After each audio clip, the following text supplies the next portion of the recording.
Good evening. How's everyone doing? It's Thursday, the day before Friday. Um, all in all,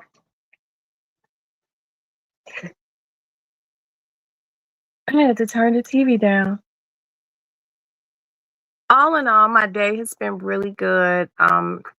Very relaxing. Um, Yesterday it hailed here. We had a little hailstorm. And then today, I literally walked from the front of my house back to the kitchen, grabbed my coffee, and came back up front in less than 1 minute. I sat back down in the lady lounge, and what did I see out my window?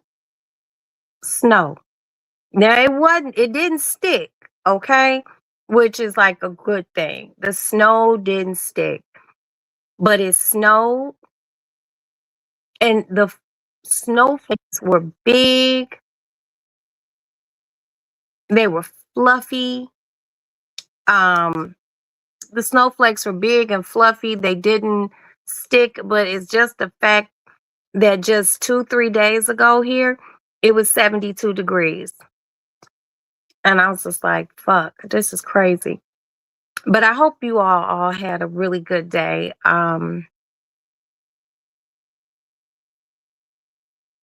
Hi, big sis. Hi, Tin. But tonight, on my last show, we were talking about things that people collect and things that people have the tendency to buy and just little quirks that some of us have. And I learned that one of my subscriber family here, they like to buy thumbtacks. They like push pins and I went on to say that I am an avid collector of lip gloss. Yeah. So this evening, we are going to do the Roxy's Lady Lounge lip gloss count. I took the time out yesterday and I pulled,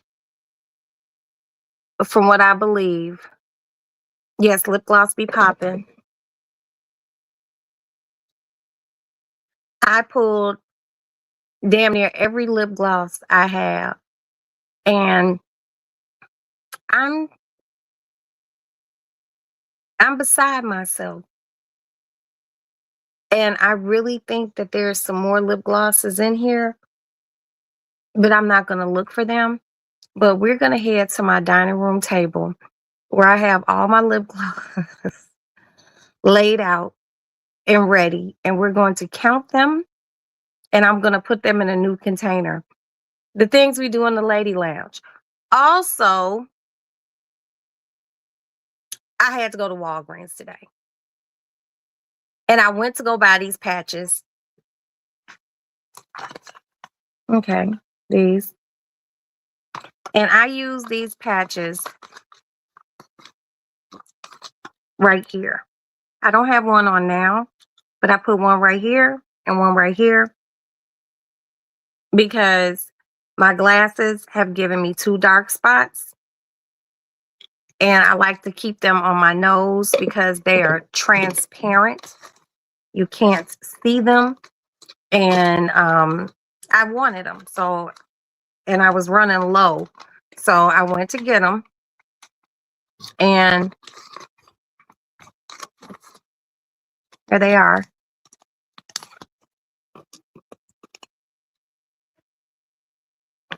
All right. This is the box. So I bought these, but because when you be in Walgreens nowadays, I don't know if they do it in your local Walgreens, but in our Walgreens, every motherfucking thing is locked up.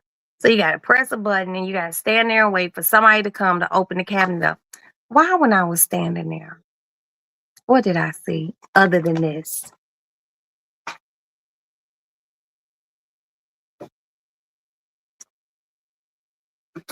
More lip gloss. Where's my other one? I bought two of these. Okay. Well, the other one's in my bed somewhere. So this one is Coconut Lip Gloss Balm. Where's the other one? Hold on. Oh, here it is. And this is the other one. A mint lip gloss balm. Now, one thing about me, I love anything minty. And I bought it and they were $5.99. And I've never had these before, but I bought them and we're gonna see how these work. But oh, and I got this one. But I bought this one at a grocery store. But we're gonna head to my dining room table and do a count. Let me unplug my cellular device. Let me take a sip of apple juice.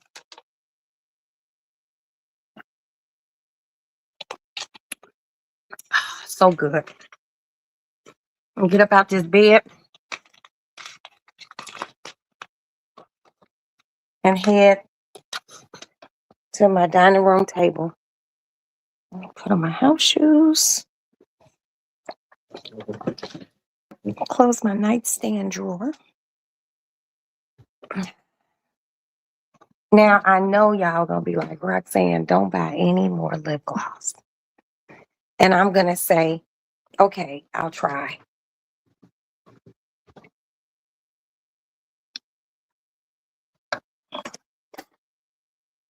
Well, here we are.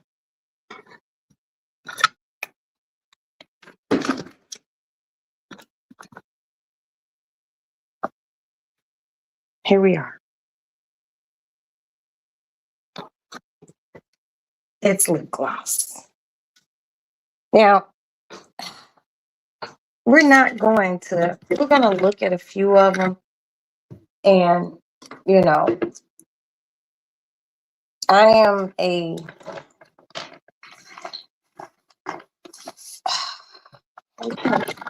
shit. I have a lot. I mean, a lot of fucking lip gloss. This shit is crazy. But last night, when I was like, let me find all my lip glosses, my lip scrubs, lip mask. What is this? Lip balm. Bombs.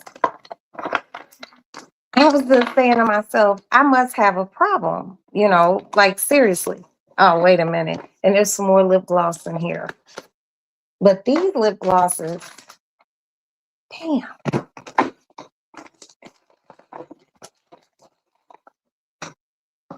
Okay. Damn.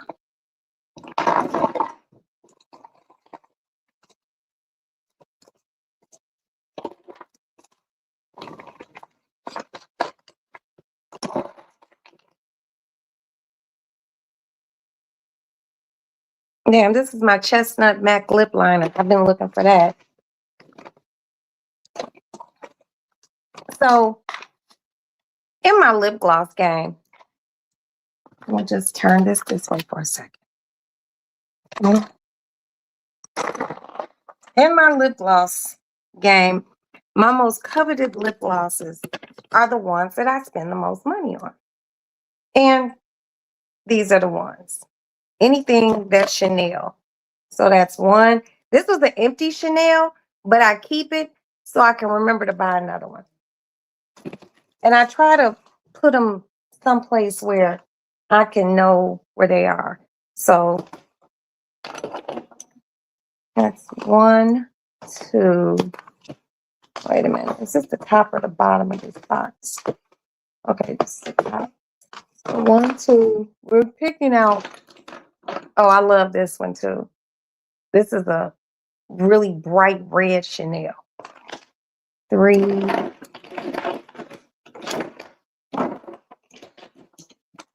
Oh man.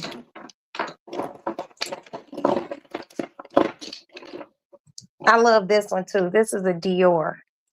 I like Dior lip gloss. And I'm seeing a theme. You know, when you just sit back and you look, you realize it's almost like I buy a lot of the same fucking colors. Damn. This is a MAC lipstick. That's one MAC. This is two. Set these over here. So we're just going to do a lip gloss count. And I'm going to put it in this tin. Now, this tin is a tin that a bottle of champagne came in. Hi, with the shits. How are you today, my love? So we're going to open up this tin. Okay.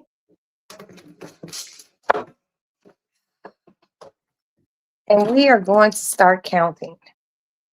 I see I buy a lot of pink lip glosses. So here we go. Someone please remember, blessed and highly favored. I know that's right, baby. 1, 2,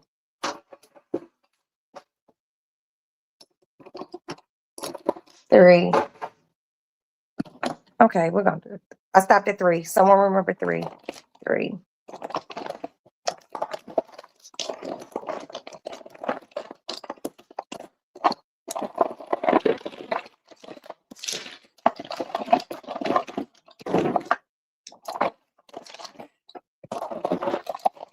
I stopped on 3. Okay. 4, 5, 6,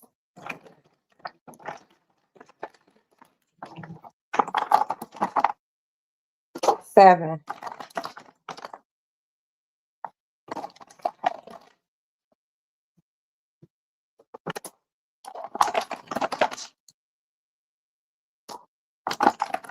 7. Okay, 7. Jesus, y'all. 7.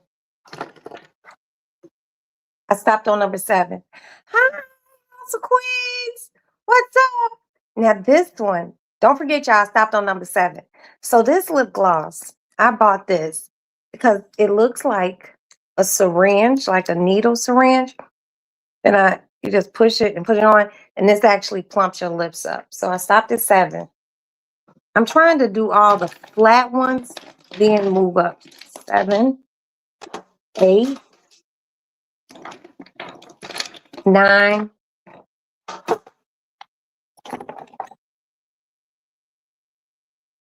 9.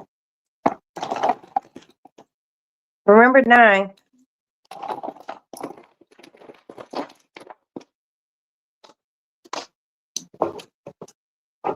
9, 10, 11, 12, 13, 14, 15,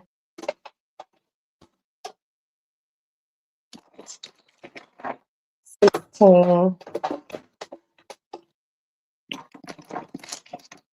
17, 18, 19, 20.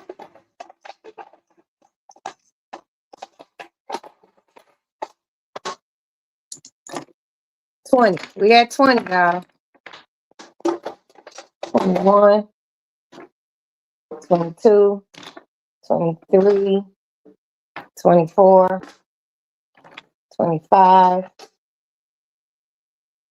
26, 27, 28, 29, 30, 31, 32, 33, 33, 34, 35, 36,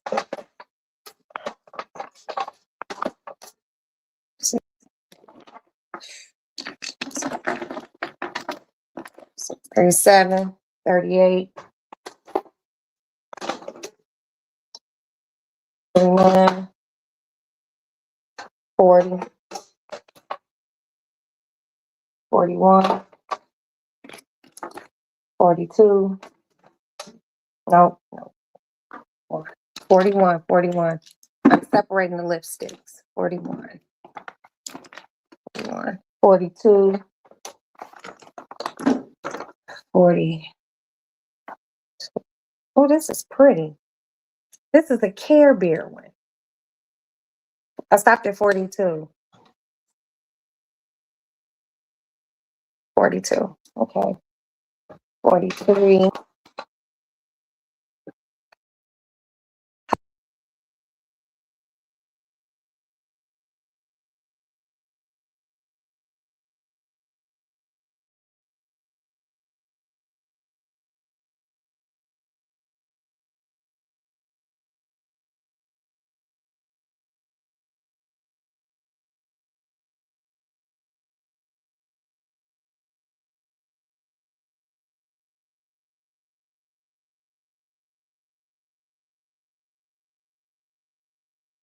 I'm sorry, that was my child. We stopped off at 43.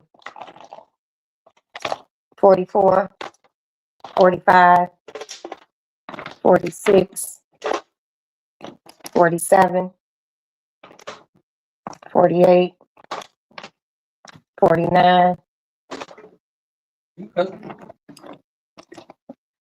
don't get the joke. 49. Hello?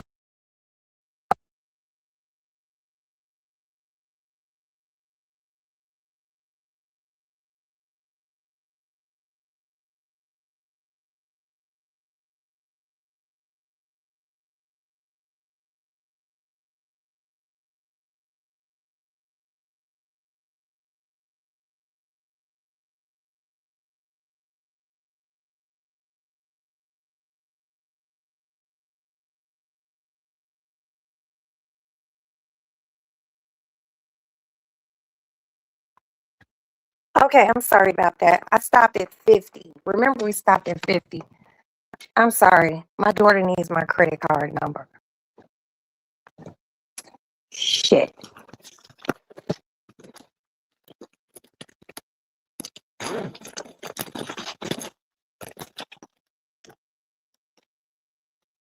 I'm sorry, y'all. Hold on.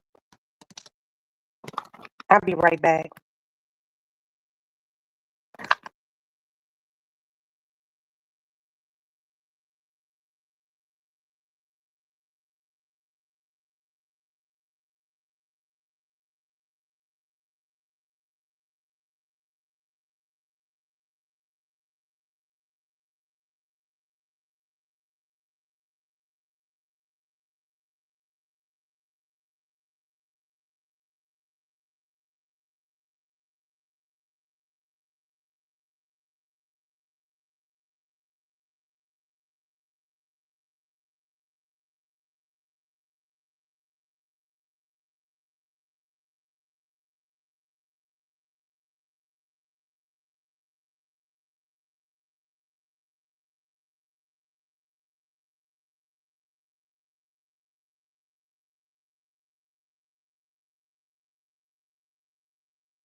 Okay, I'm very sorry. I stopped at 50. Have you seen the new Fenty Beauty lips? Yes, I have. And I'm gonna get some. I'm gonna get me some. Okay, we stopped at 50. 51, 52, 53, 54, 55, 56, 57, 57, 58, 59, 60, 61, 62, 63, 64, 64, 63, 64, 65, 66, 67, 68, 69, 70, 71, 72, 73, 74, 75, 76, 77, 78,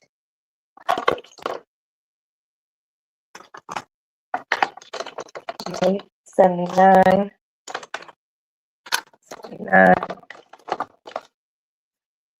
80, 81, 82, 83, 84, 85, 86, 87, 88, 89, 90, 91, 92, 93, 94, 95, 96, 97,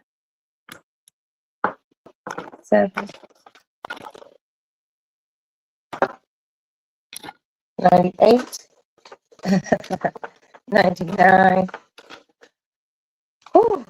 99, 100.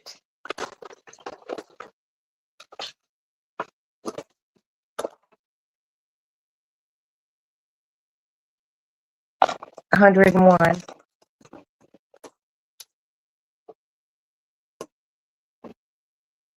So for off-brand lip glosses, and some not really, really off-brand, I have 101, 102, 103, because I have 2 in my nightstand drawer.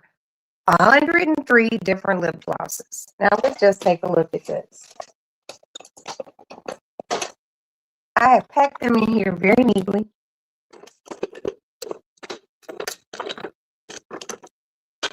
Okay. They're all in here, and they're fitting just perfect. So that's 103 lip glosses in that particular container. Now, we're going to move on, okay? Why are you looking at me, Kat? To lipsticks. I don't wear a lot of lipstick, but when I do, I wear a lot of reds. So, because I love red lipstick. So there's 1, 2, 3, 4, 5, 6, 7, 8, 9, 10, 11, 12, 13, 14, 15, 16, 17, 18, 19, 20, 21. I remember I stopped at 21. Now this is this little NARS, and I like this one because I like to wear it like in the winter. It's like a brownish color. I do it with a nice outline on my lips. So we stopped at 21, 22. And I love these. I never even use this. 22, 23, 24, 25. This one will make number 26, but I don't know where the top is, so we're just gonna put it in here. So I have 26 different lipsticks.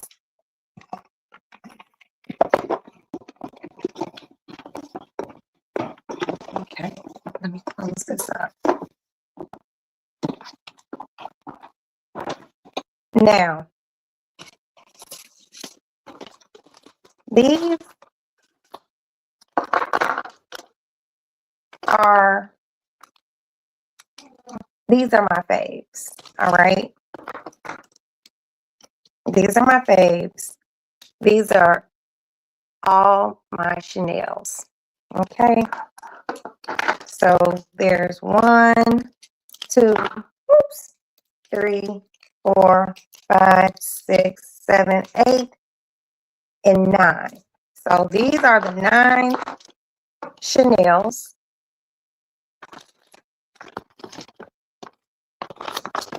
which are going to go in this bag.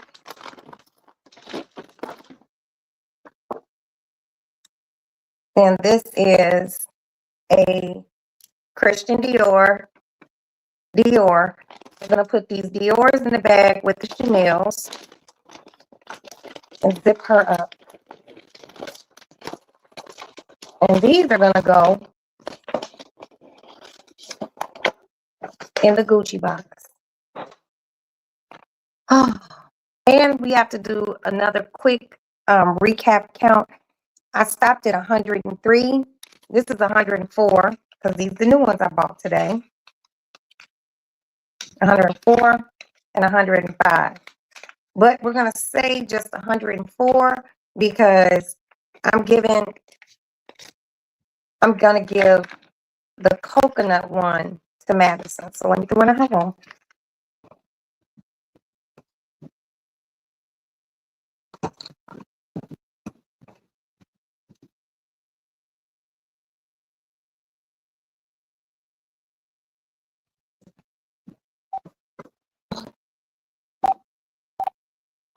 And let me call my child and see if she got my credit card information. Hold on.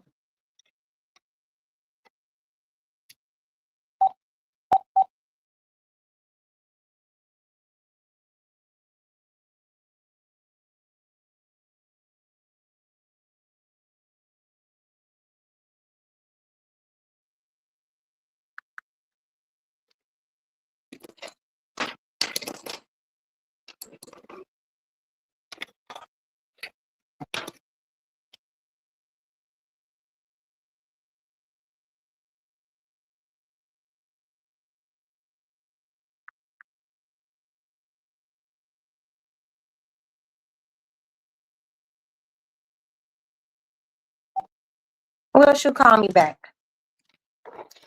And now we're going to move on. These are all lip. This is a lip balm. And the rest of these are lip scrubs. Scrub. So I am honestly really going to try my fucking hardest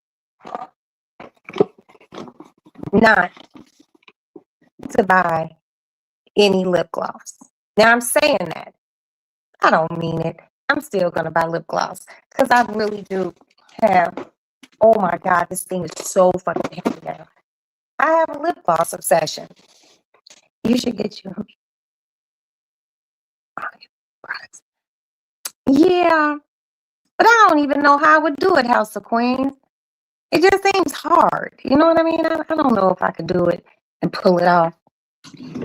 But the good thing about looking through all these lip glosses and lipsticks, I have found yesterday and then today, I found my chestnut lip liner. I didn't know where this was. I went and bought another one.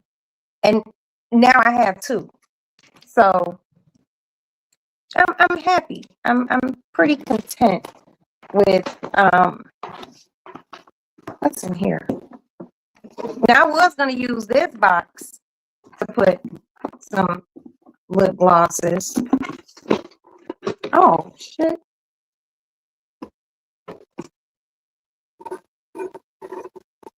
This is the bag my purse came in.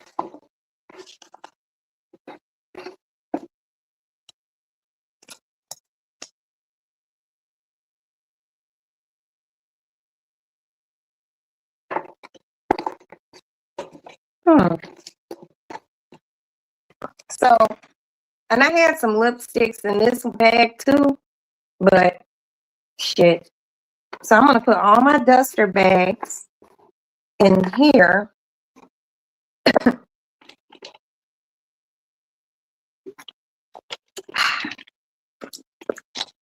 Delicioso. Okay. So I'm gonna go back to my room.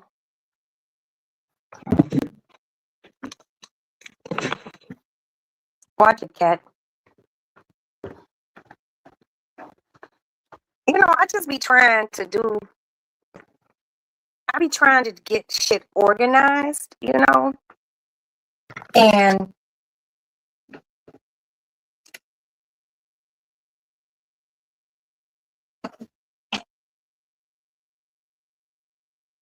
it be hard.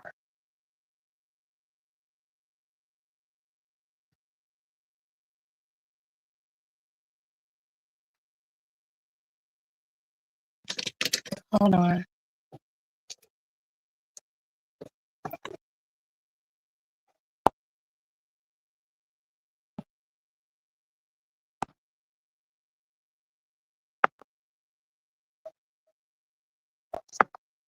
Okay. Yeah, so all in all, I am making, oh my God. Oh my God.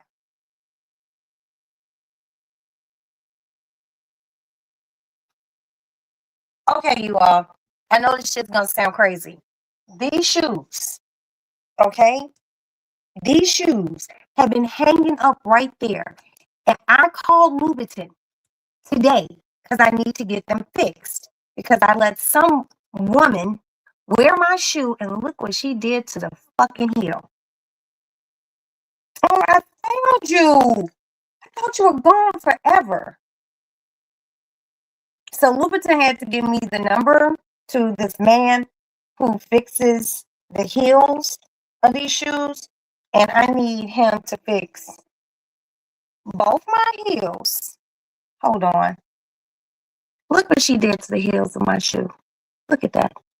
I need him to fix both the heels on my shoe. The bottoms are still fine. And I need to get,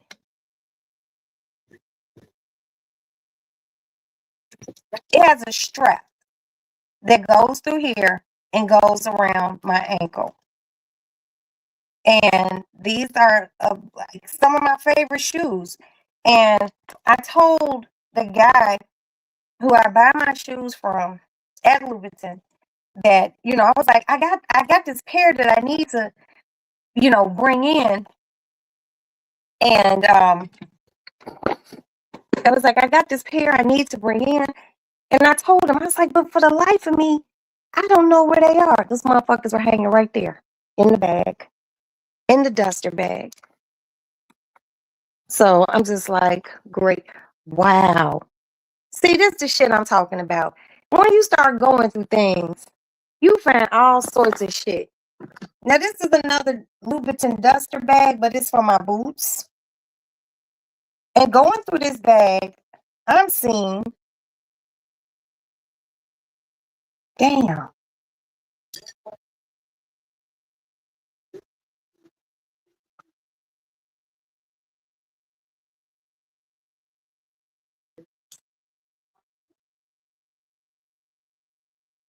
I have been looking for this bonnet. Wow. I can't believe this shit. I am finding so much of my shit. I'm finding my headbands. Here's a headband. I be needing these headbands so when my hair fucked up and I need to get my edges to lay down right. Headband. I need to put these in a different drawer. I was just looking for a gray headband. It's in this bag. Oh wow. A bonnet. Bonnet. I can't believe this shit. Oh wow. Look what I found. I found my no bra shirt. And now that I lost weight and my titties have shrunk, I can fit it. This is crazy, you guys. I have been looking for this. This is my Gucci headband. I'm going to put my shit in my little hair drawer. Here's a scarf. You know, that's how I know I really need to not stop shopping pair of socks.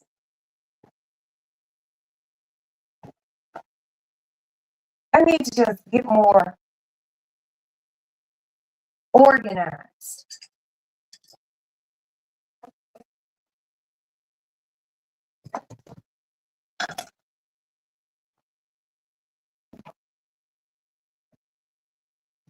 I found all my fucking headbands.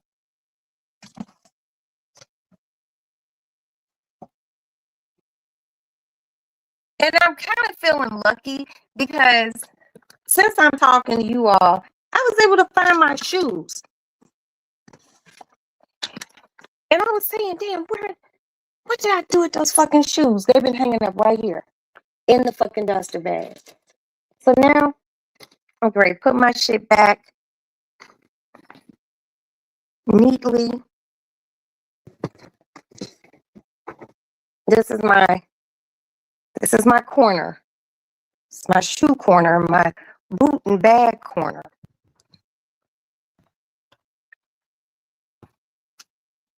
Ah, man. You all are a source of good luck. I love you guys. Aston, can you carry this lip gloss to mommy's room, please? Thanks.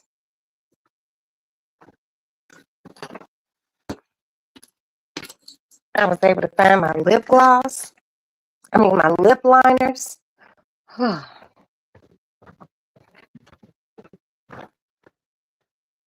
It's all those boxes on the table. Oh, my room is so warm and toasty.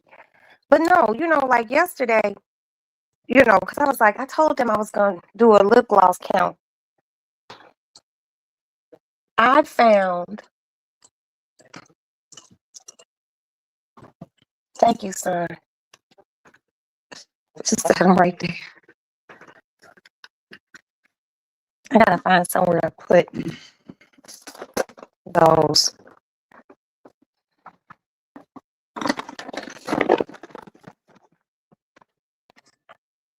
All right.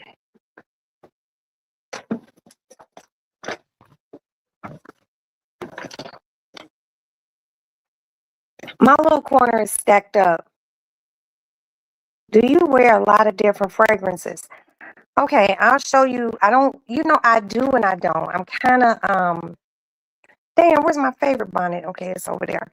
I do and I don't. So I wear, and I'll show you in just a minute. Let me just organize my room back and just try to keep shit in order.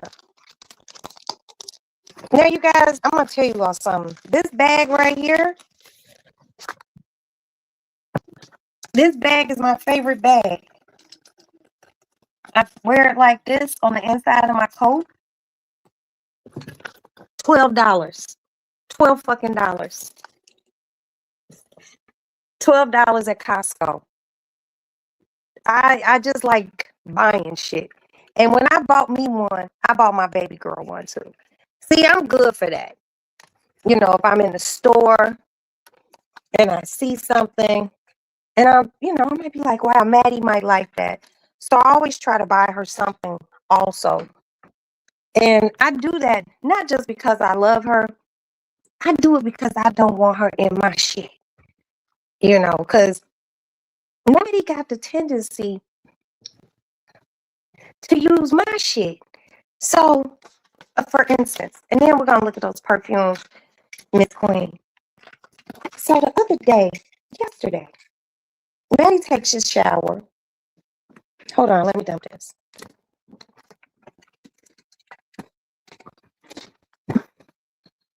Maddie takes a shower and she comes in my room. Oh, you scared me, son. Sorry. And I was just like, she comes in here and uses the deodorant. And I'm like, don't you have deodorant? And she was like, yeah, I do. But for some reason, I like using yours. And I'm like, and I made that face too. I was like, okay, whatever. But then she picked up this face stuff that I use. And I just bought that the other day too. And I bought it at Costco. Well, here's the clink. When I bought it at Costco the other day, 2 came in the pack. So what did I do, being the mother that I am? I gave her one. Do you know she still came in my room to use my shit? And I'm just like, why is mama thing so exciting for kids? Ooh, this shit heavy, y'all. I'm gonna put it right here. So if I need to look at my lip glosses, I can. But yeah, she be using my shit. So my perfumes of choice, I like Poison by Christian Dior. And as you see, I'm down in that some. I need to buy some more. Ooh, that's a little dusty. And I have this one. This is a Miss Dior. I love this one. So clean. Let's keep it moving. I wear a lot of Gucci. So Gucci Bloom. And then I got a small bottle of Gucci Bloom so I can carry it in my purse. And this is another Gucci. This is a Gucci Bloom. But this one's more of a winter fragrance. And then another shit. Oh, that's how I know I ain't been wearing this in a while. This shit had a little dust on it. Gucci Bloom. And then another. This is a Gucci Flora. What else do I have over here? Oh shit. Another.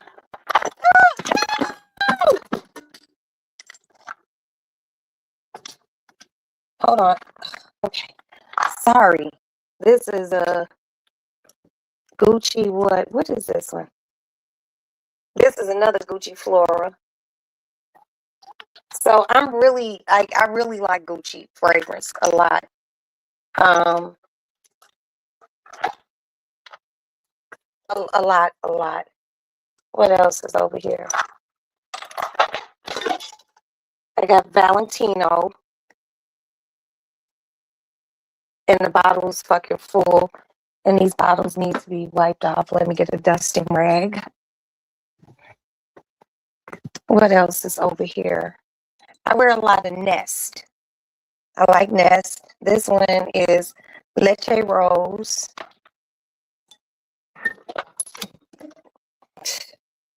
This is Vanilla Bourbon. This one smells so good. And this one is Sunkissed Hibiscus. Hi, Pixie. I love Sunkissed Hibiscus.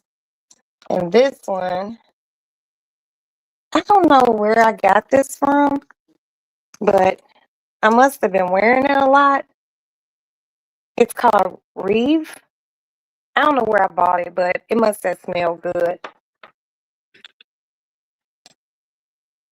When I'm feeling semi kind of sort of naughty, I wear this one. Hold on.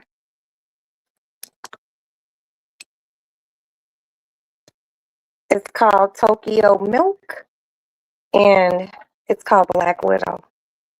This one smells good. That's a naughty perfume. And this is a little body oil, but it's a pheromone-based body oil, and it's by a company called Goda.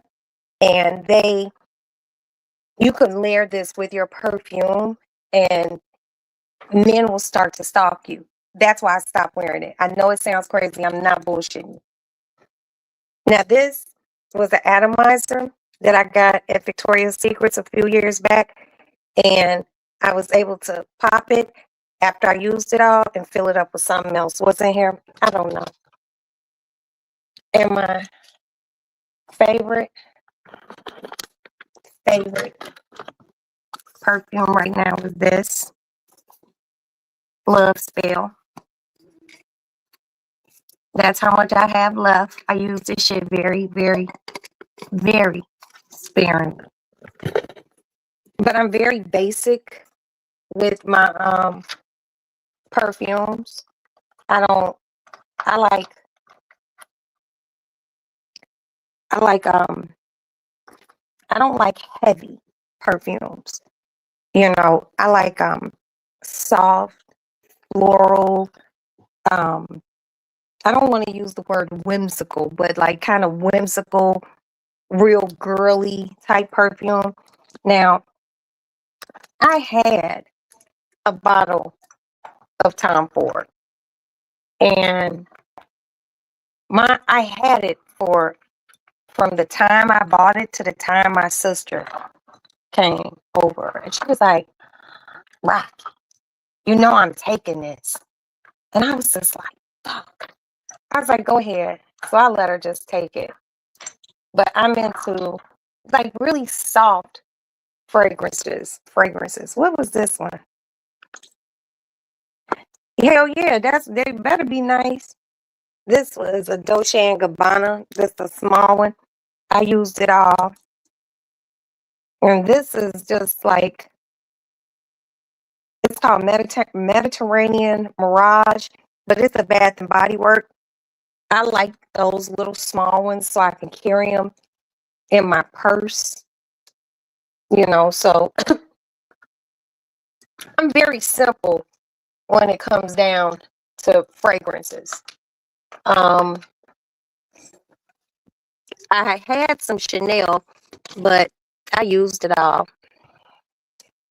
This shit's gone. And sometimes I fuck with a few oils. I like a good oil. I like to put an oil on after a nice hot shower, and so it could seal into my skin with my perfumes, especially if I'm going out. You know what I mean? I gotta wipe this bottle off. This motherfucker's a little dusty. Set this up here. Oh, that fits perfect. Okay. But I like girly fragrances. But I gotta say, I had this bottle of Tom Ford, and my sister was just like, "Oh, come on, man. Just let me get it." And I gave it to her because that's my baby sister and I love her. And I never went back and bought another one. So it might be time. But now that I got my perfumes reestablished over here, I can get back in my bed and talk to you guys. Just trying to keep everything has a place and a space in the universe. I'm a firm believer of that. I was looking for this. Hold on, y'all. This shit failed. Oh, shit.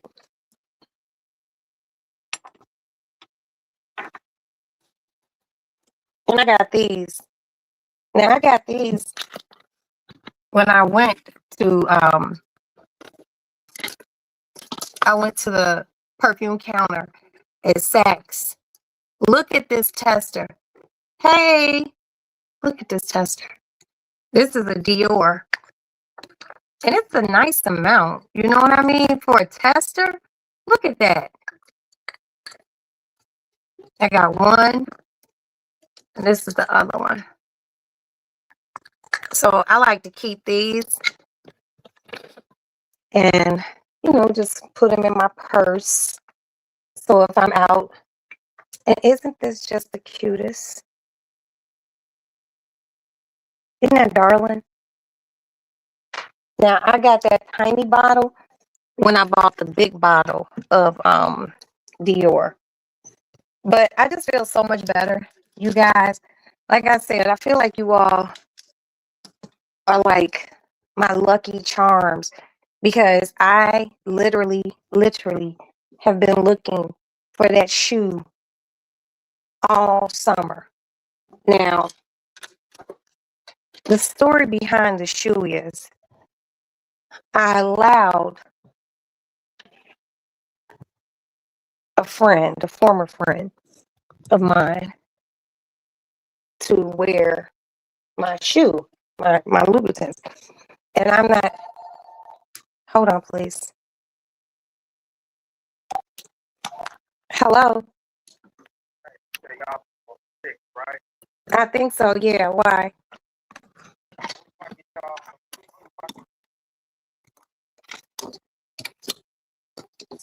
Why?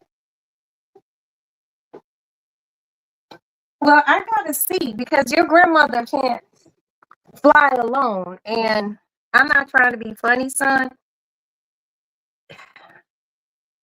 I don't think you can afford to pay the difference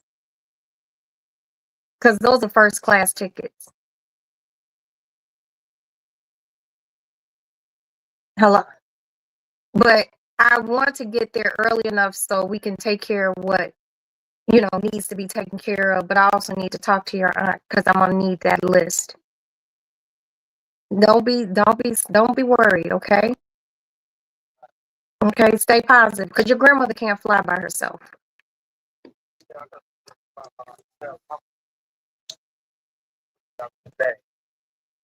Um, I would have to call the airline and even ask. Yeah, but I mean, well, I gotta. Okay, I understand you're working overtime, but son, I need you to work and save because you know what we have to do. Okay, but I'll check. I'll have Jay check and see. But I also have to ask your grandmother, will she be willing to stay out there 2 extra days? Because she might have something to do. You know what? And she can't. She has a doctor's appointment literally the next day after we get back. We'll figure it out, son. Okay. All right, baby. And I'll send you that money. Give me a minute. I fell asleep last night. Plus, you didn't tell me where to send it to. Well, just text it to me. All right. I love you. Bye.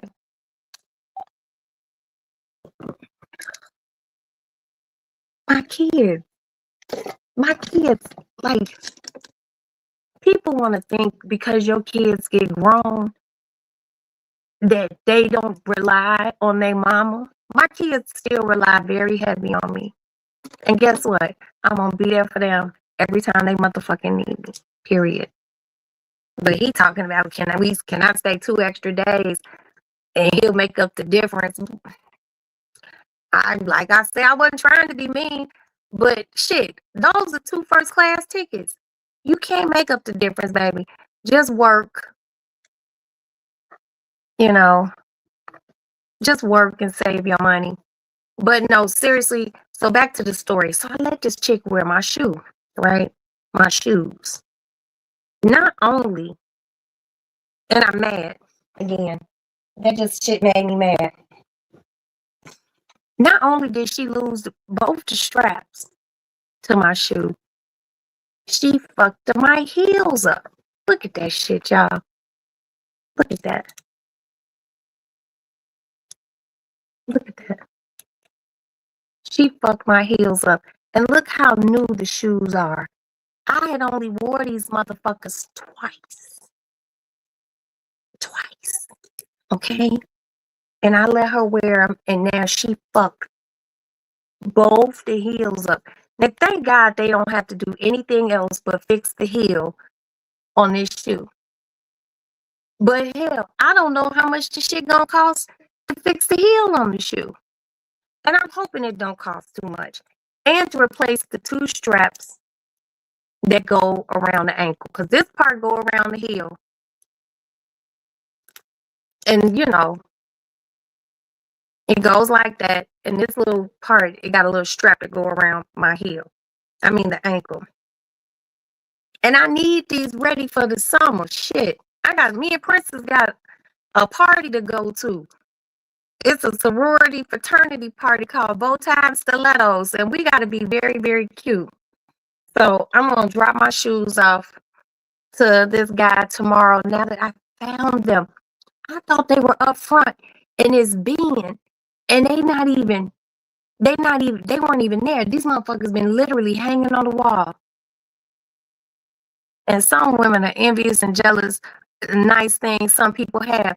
Yeah, you know what? But see, I should have knew it. That was my fault. I'm gonna put these shoes right there so I do not forget where they are.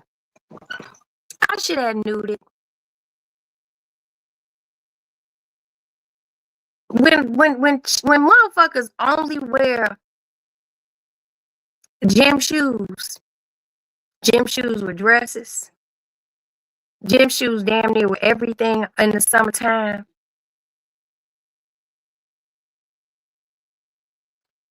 I should have knew right then and there.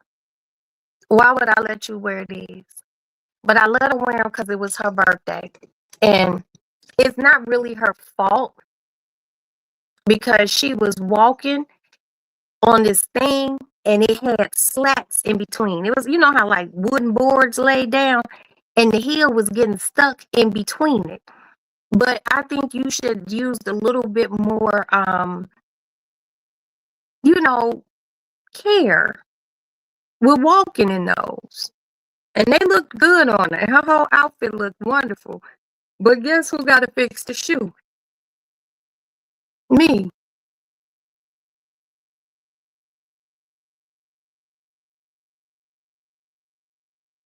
So I'm just like, well, you got to do what you got to do. Because I need my shoes summer motherfucking ready.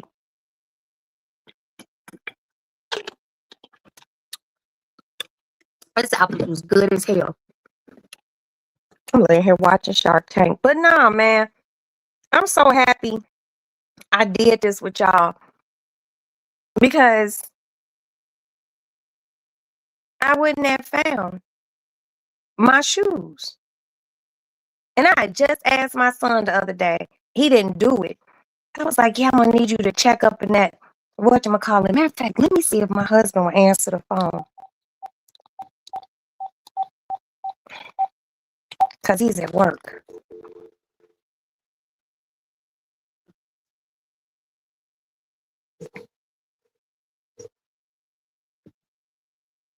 Oops. And I got to buy a new charger. There's a short in this. Hey, guess what? You remember I told you I was trying to find that pair of Louboutins that I needed the heel fixed on?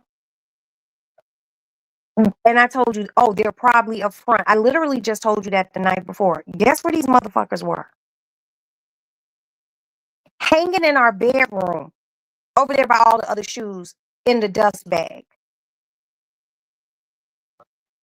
They call it a dust bag. Like when you buy those type of shoes, they come with a bag. All those little red shoe bags I got. Yeah, they were hanging right there. Yeah, I couldn't believe I found it. Like, seriously, it was just crazy. Yeah, yes, it was meant to be. I'm very, very happy. Yeah, and I didn't I bought some lady stuff at Walgreens. That's all I bought. So, but other than that, everything's fine here. How's the basketball game? It's long. Well, you'll be home soon.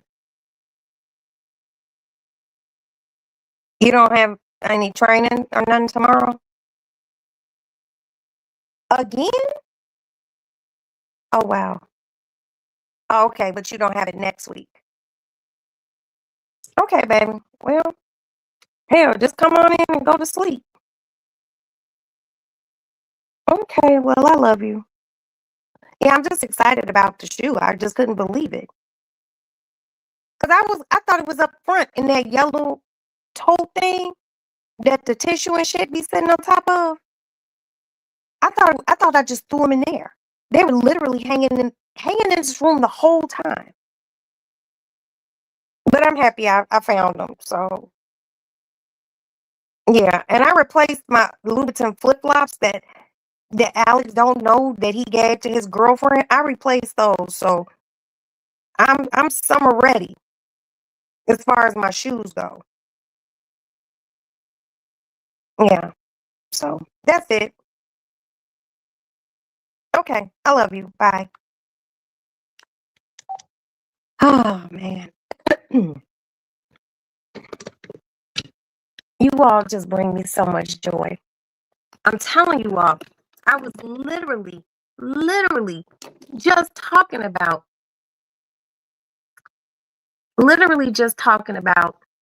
the fucking shoe, and just to be able to know that I found it.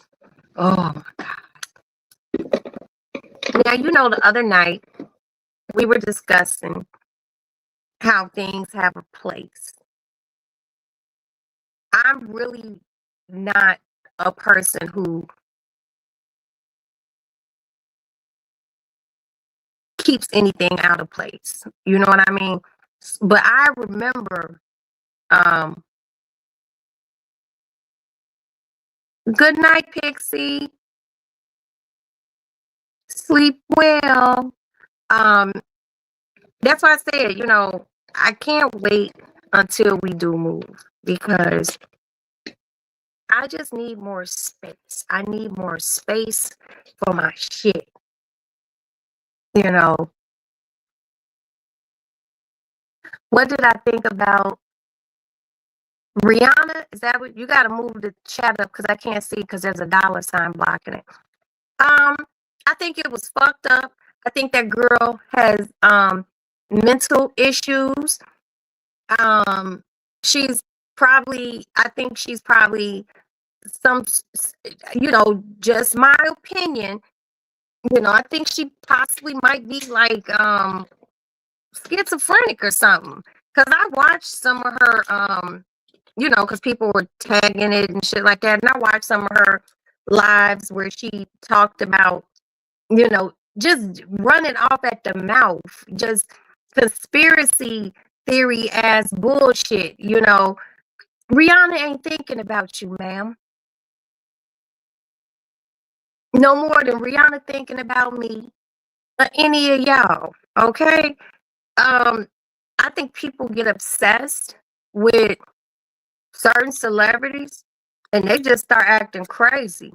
That's what I think.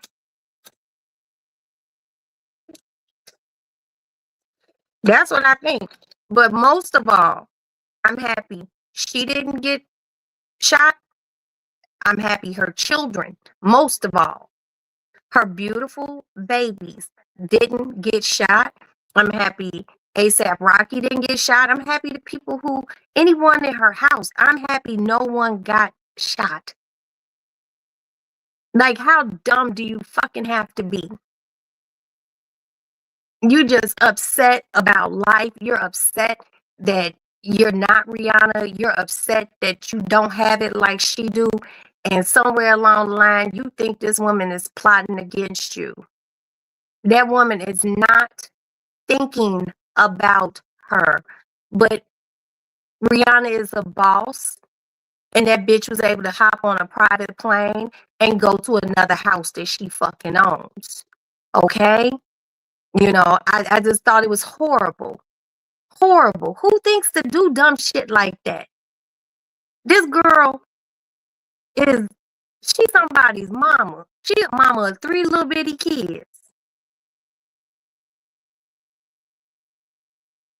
The fuck? Like, what's wrong with you? And I heard they lowered her bail a little. And if they did, okay, fine. But bitch, you didn't have to do all of that. What'd you do that for? Why? She, and if you probably ask her, she ain't talking nothing but a bunch of gibberish. Yes.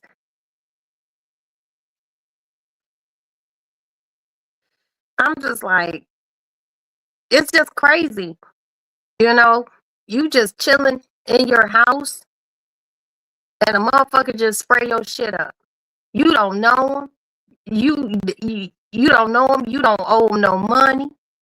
You ain't never walked up and smacked their mama in the face.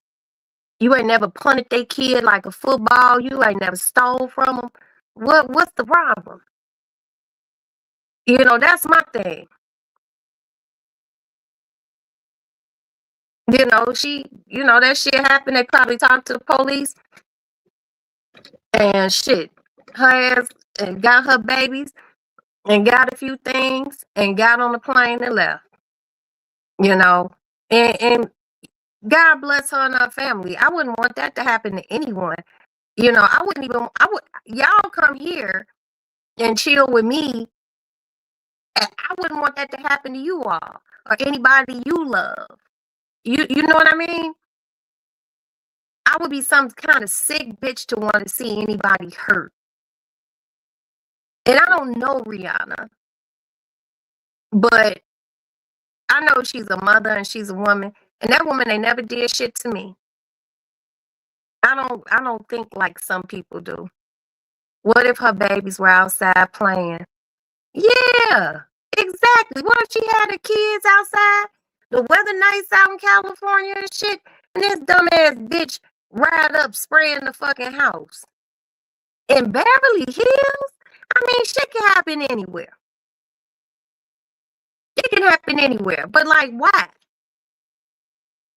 She where she's supposed to be. That bitch has a nice, lengthy, long ass fucking track record of crime, and maybe she need to go sit her ass down and most of all get you somebody to fucking talk to and get over this mental instability or whatever the fuck you're hearing in your fucking head.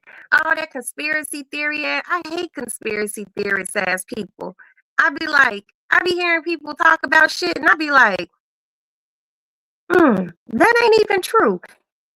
And I don't say nothing. Cause I'm not about arguing back and forth with no fool, especially when you weren't there. You understand what I'm saying?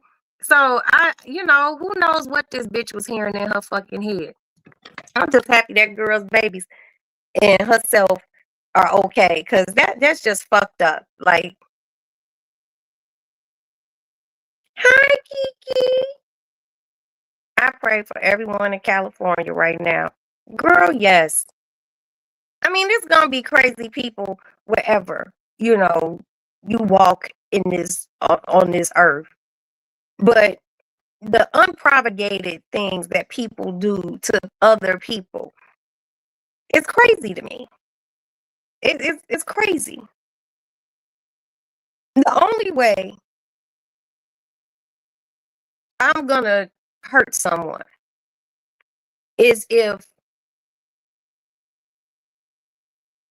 you're fucking with my family. If you're fucking with my children, if you're fucking with my husband, my mama, my sisters. Past that, everything else is relative. I don't know if they gone all the way to Chris Brown. They didn't have nothing to do. Chris Brown didn't have shit to do with that. Not a motherfucking thing. Chris Brown and Rihanna was so long ago. So long ago. He was super young. She was really young. People don't know how to let people let live and let live. And if that girl,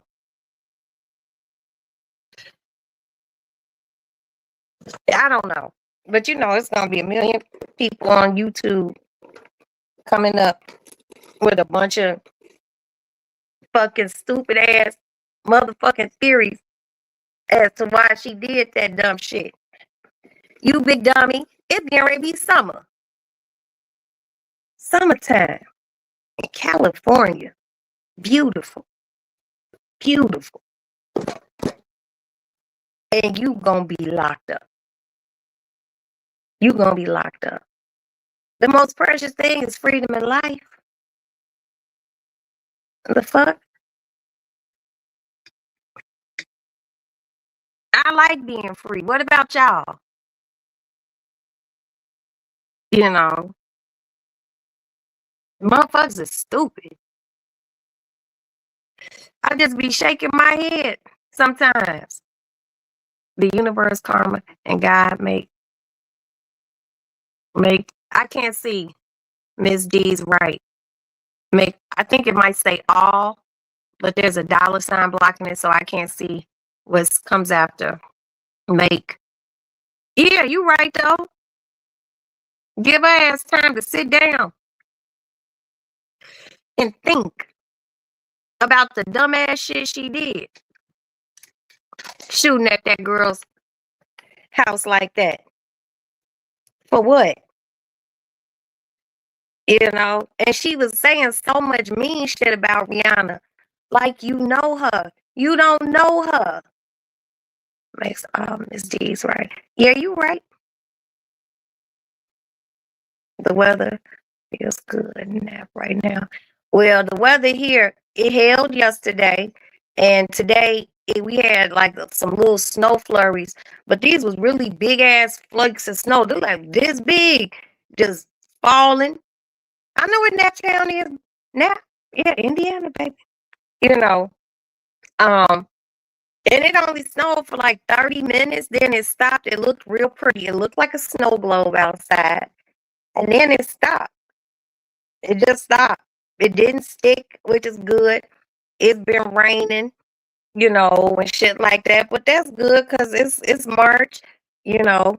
April showers gonna bring May flowers, and you know, I hope we have a hot ass summer. You know, literally like in the 80s and 90s and the hundreds, because I like hot weather like that. You know, and just be able to chill. But what I would really like is if motherfuckers would let people just live, you know, leave motherfuckers alone. But that shit was that I heard that shit and I was like, what? All to find out it was a woman. And then you just nuts. Just crazy for no fucking reason.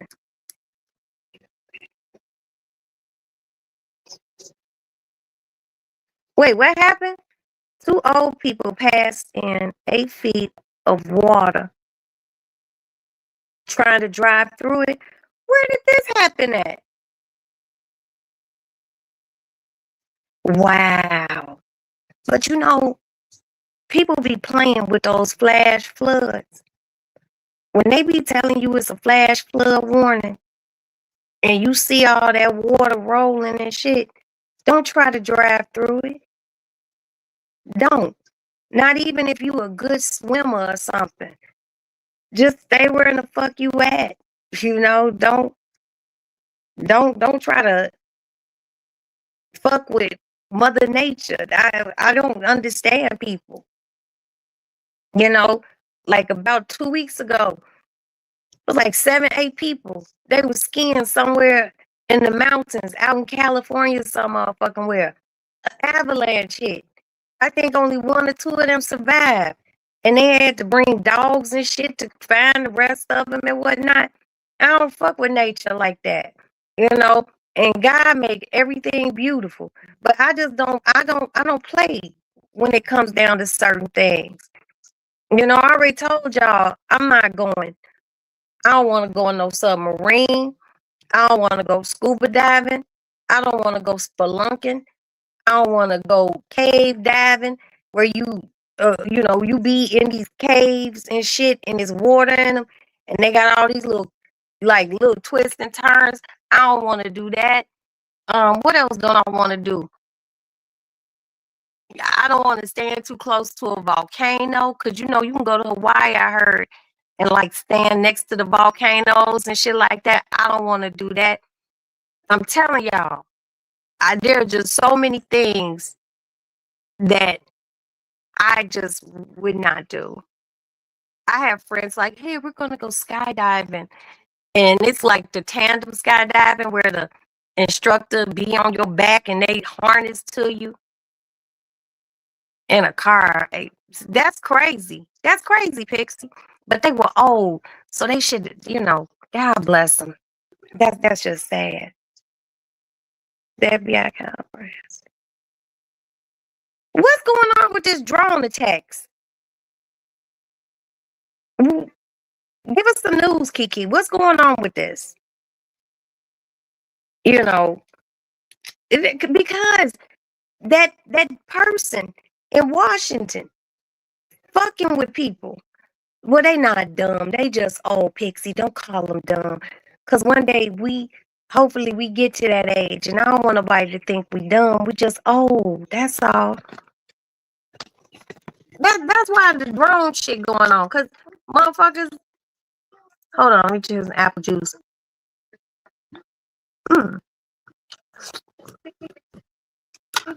That's crazy. Now we got to worry about drones and shit. I just want to have a nice time. I want my kids to be safe, my family, y'all to be safe. Just to be able to go outside and kick it. And you don't want to have to worry about nobody dropping something from a drone that might hurt you. But see, the thing about it is, that person in Washington, we always meddling, and it don't be us. It don't be black people. Okay? It don't be black people. That's all I gotta say. Ooh, my head itch. Ooh, that feels good. Ooh, this my scratcher, y'all. This my comb with this little point on it. I'll be tearing my motherfucking head up. Ooh. Ooh, that feels so good. Yeah, like damn, I don't know, y'all. I'm honest to God, I just think motherfuckers, everybody crazy. We not, but everybody else fucking nuts. Just nuts.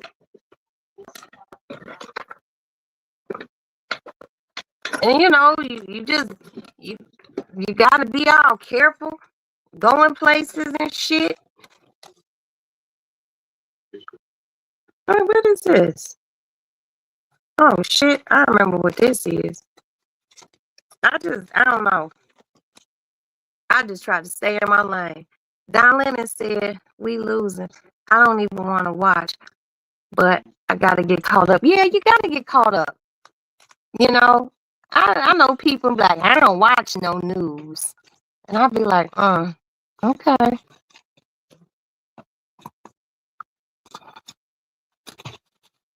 I be one, I don't be trying to judge people, but I will judge a motherfucker. Like people who just be like anti-news. I don't want to watch the news. I don't need to know what's going on. Yes, the fuck you do. Shit. In case, motherfuckers got evacuated or anything. I just don't have, I ain't got time.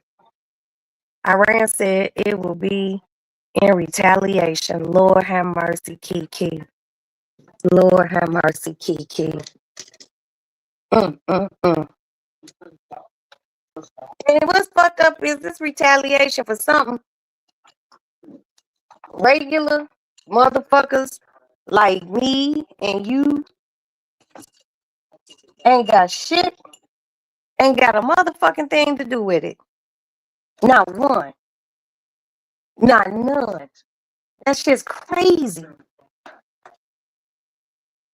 But motherfuckers voted how they wanted to vote. And at one time, my baby boy had wanted to go into the army. And his father was really kind of like, because he was in the army. He fought in the first Desert War. And he was kind of like a little like gun ho, like, yeah, I want my boy to be, following him, our family man footsteps and shit like that. And I was like very standoffish about him going into the army. And I was like, I don't like that. And my husband was like, you have to let him go in the world and you have to let him go be a man and all this other shit. And I wasn't hearing that shit. I wasn't. Dude got elected again.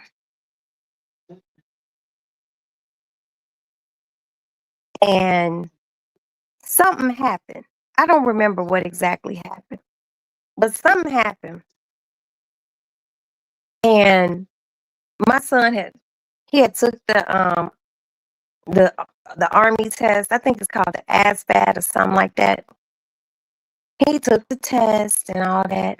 He passed. And he didn't sign on the dotted line. And something happened in the world. I don't remember what it was. And I was at home minding my business. And my husband called.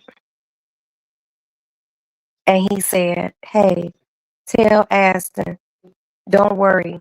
Don't worry about the army. Don't worry about it. And he just hung up. I think he looked at what's going on. And this is before we went over there acting, he sent, motherfuckers over there bombing and doing all that other shit. I think he looked at it and was just like, no, no. Now, my number 5 son, he's in the reserves. And some of you might remember when I posted the pictures of when we went to his graduation. And, if I got to activate him, then my baby might go. And he went into reserves because he has a fiance and he has my granddaughter and I have a grandson on the way between this week and next week. And he wanted to be able to provide for his family. So I'm just going to be praying, and I ask that you all pray too, that they don't send anybody's children over there. Because our children don't have shit to do with it. But if they sign up to become and go into the military, they thing is to defend and, the United States. And I'm all for soldiers, Army, Navy, Air Force, Marines, you know, um,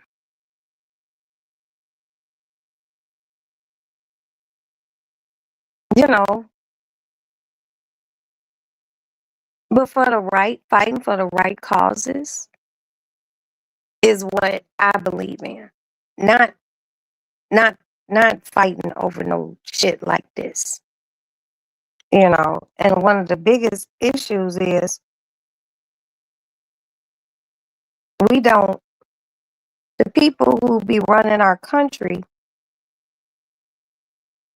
they don't allow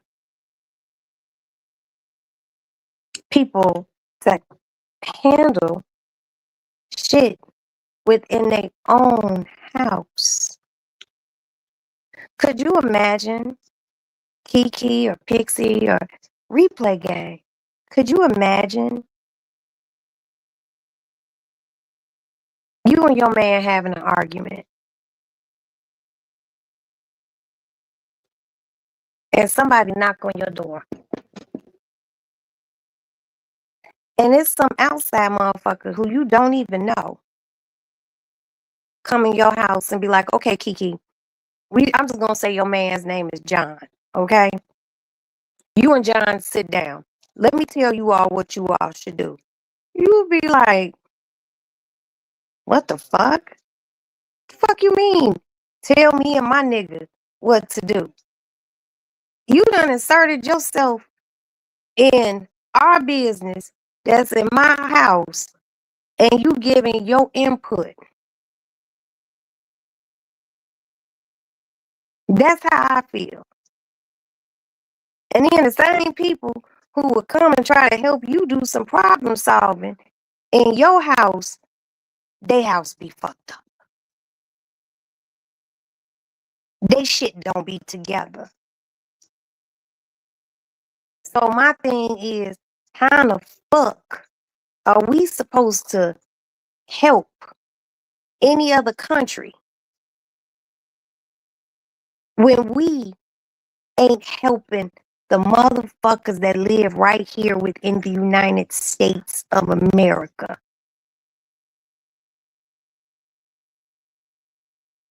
We have thousands of veterans,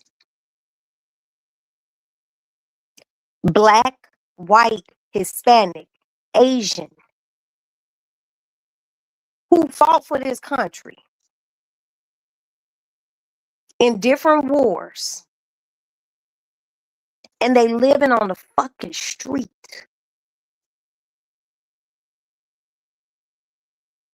Are you hearing me? Everybody don't come back from war mentally all there.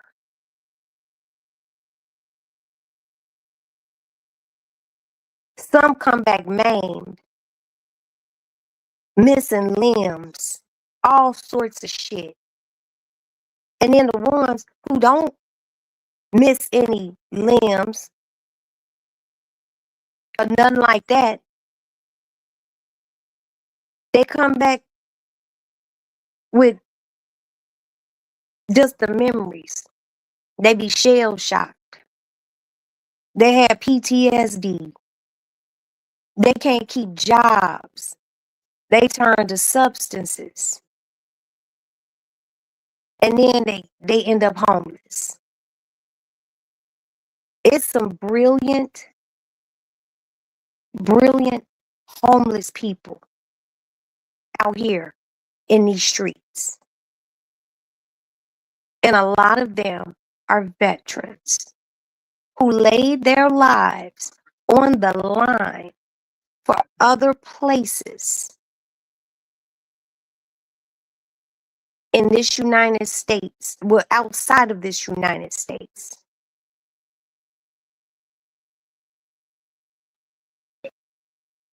And we can't even help them first. So how dare he think it's okay to send these young men and young women over to another country to fight, and our shit ain't right at home? That's my problem. Plus, I don't believe in war. You know,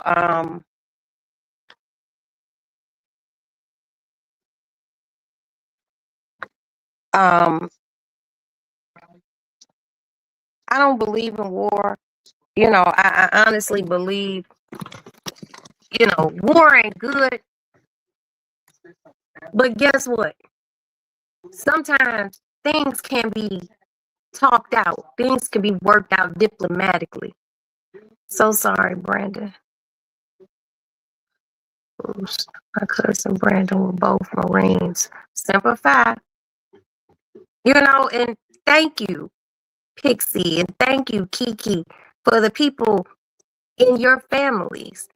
All you guys who have family members who got out here and fought in wars that that wasn't even being fought on American fucking soil. You know, that shit is crazy to me.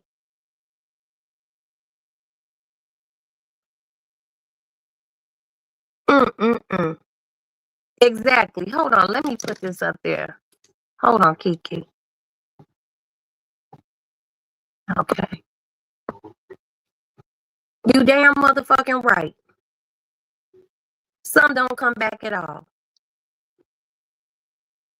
Some don't come back at all. It's like when 9/11 happened and people were like so enraged that people signed up to go into the Army, the Navy, the Air Force, Marines, you know, because it was brought to our home front. It was an attack on us. Okay, so yeah, we want to get our lick back. There's really no talking when 3,000 people have lost their lives. Let's go do what the fuck we have to do. But that shit they got going on right now ain't got shit to do with us. Not a motherfucking thing.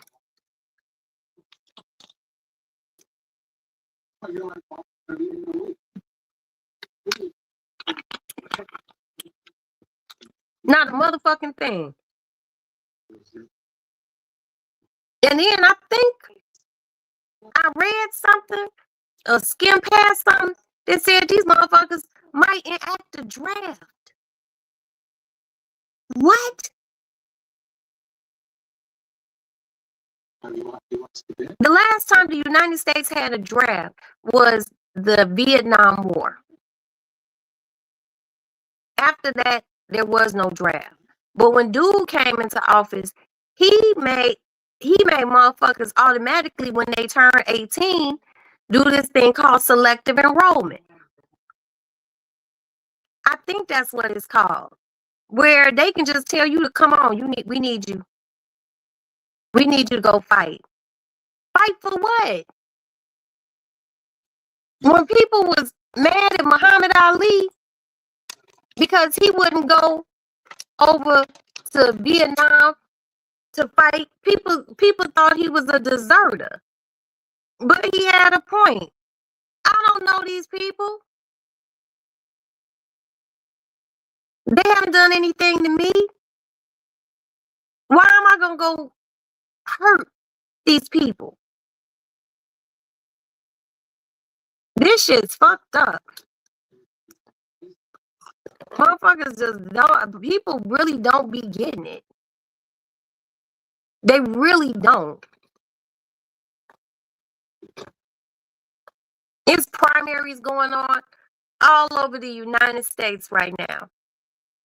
We are having our primary. Me and my husband and children, we going to early vote next Monday. We got to get these motherfuckers out of office, man. And the only way that's going to happen is motherfuckers vote.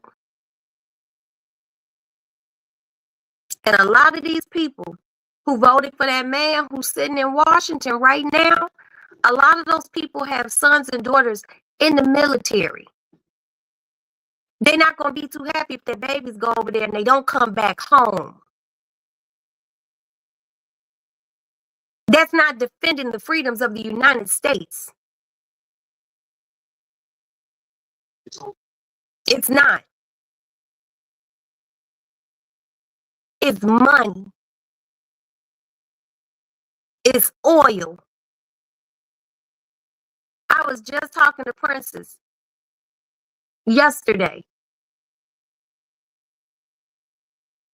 And she was getting gas in her car. She said it takes $30 to fill up her whole tank. I think she said it was like $40, $45. Because the gas prices went up. Why? Because of what's going on over there. It's ridiculous. And I just come to the conclusion that I don't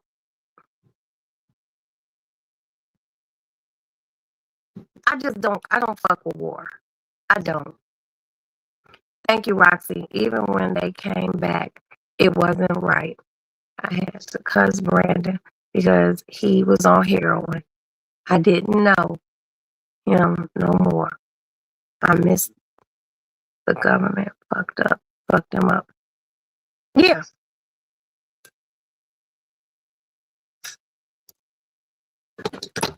They take him over there and then they don't help them mentally. Now, when it's like when they like the wounded warriors and they done been blown up and shit and they still survive, they help them. But what about the ones who can't repair their minds? No. Pixie, don't start that apology shit. There's nothing to apologize about. You did nothing wrong, honey. Okay?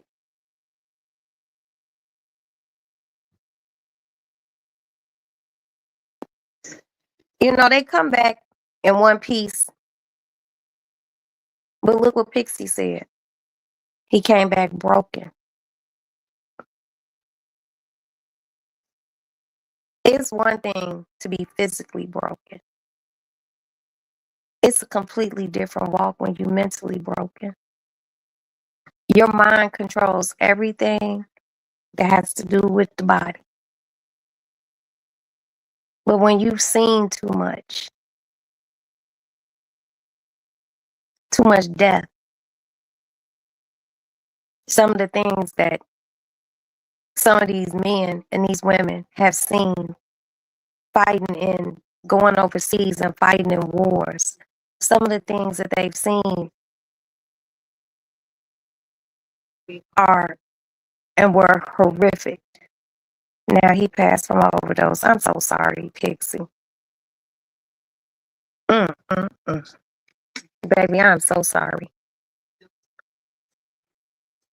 My prayers are still gonna be with you. They don't be right, some of them. The shit they see, what they smell, anything could trigger them and take them right back to the desert, to small towns, Mogadishus, and all sorts of other places. It's sad. No one should have to see that. But if they see it, when they get home, they need to be able to get help. And we don't give them the help that they need.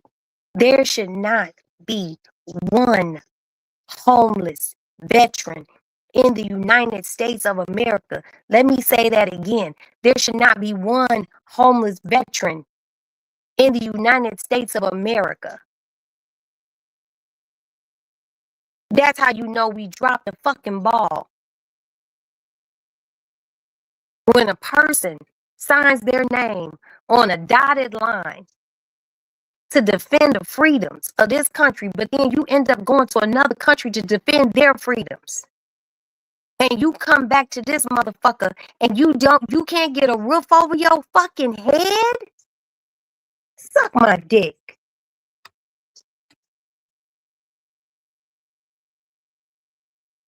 Suck my fucking dick. That's some real poor excuse ass shit.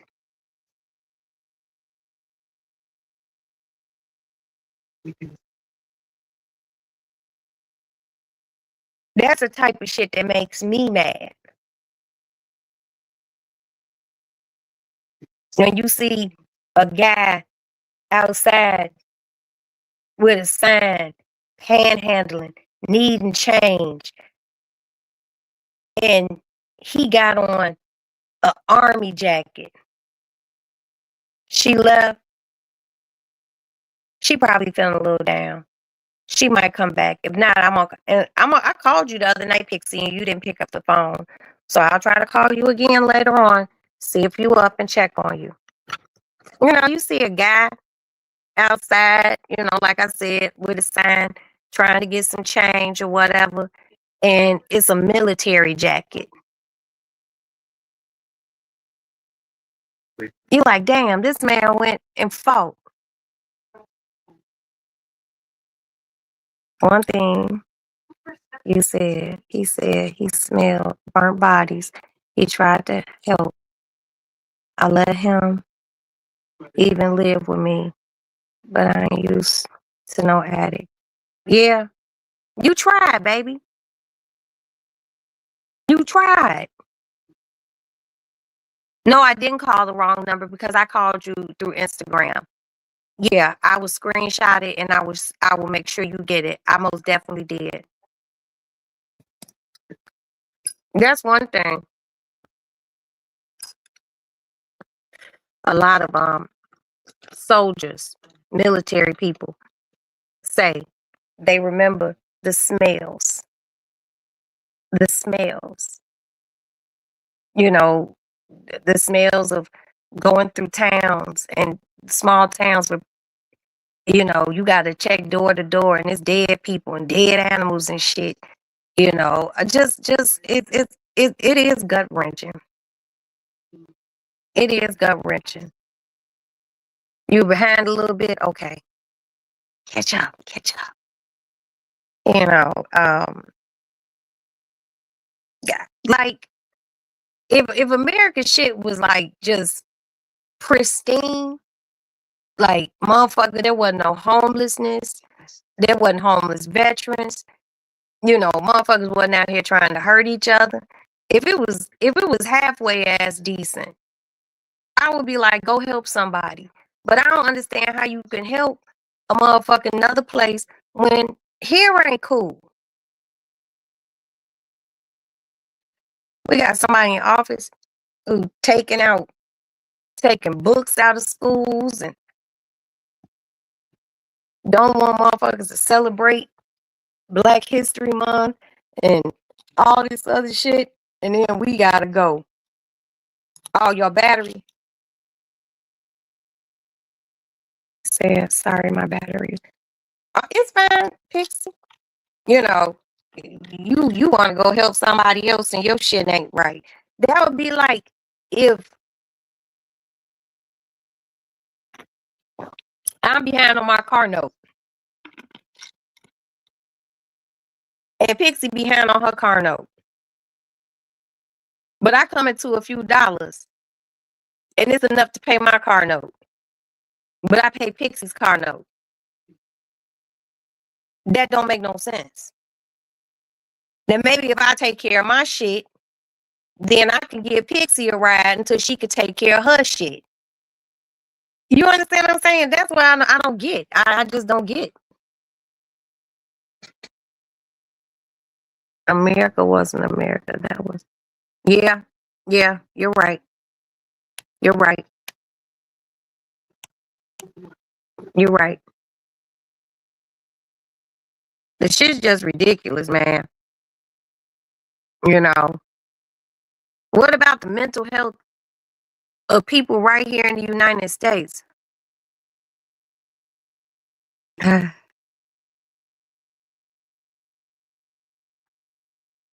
ride is paid off. I know that's right, Pixie.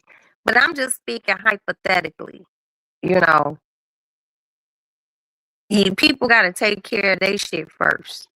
And that's one of our things. We got to take care of here first. Like last year before, when we had a lot of the immigrants here in Chicago, because Chicago is a sanctuary city, people were very, very upset with our mayor because there was a lot of money given to the immigrants that came here, housing, all sorts of things. But what about the people in Chicago who were out on the streets, mothers and kids living in shelters that are American, and they didn't get placed anywhere? That's the shit I be talking about.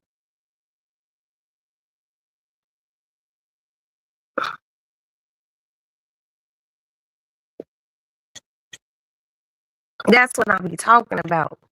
You can't take care of someplace else until you take care a home first.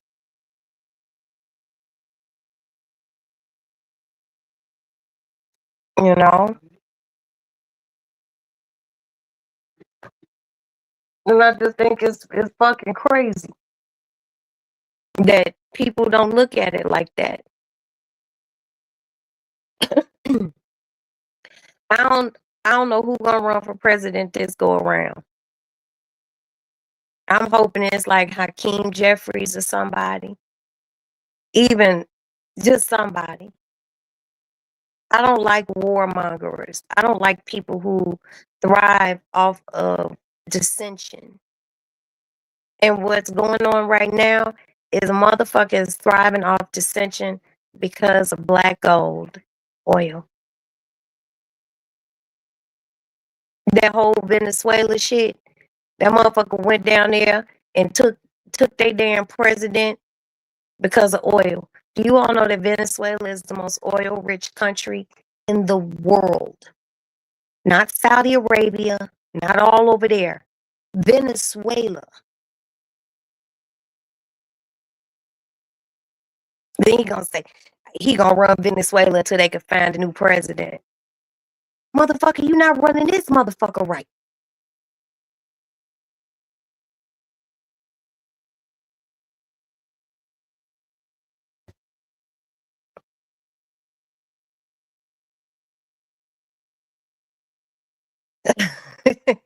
You gotta beg the dogs to eat. Nobody can run when we are at war. Right. Nope, nope, nope. That's not true. That's not true. Yes, yes, yes, you can. Yes, you can. Because there's been other elections during times of war.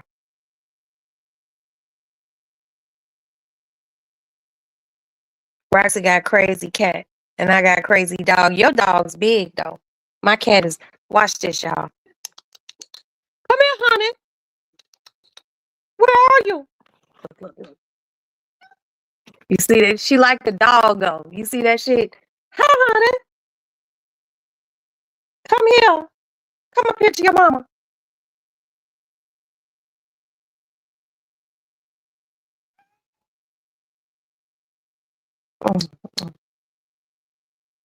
He gonna try something.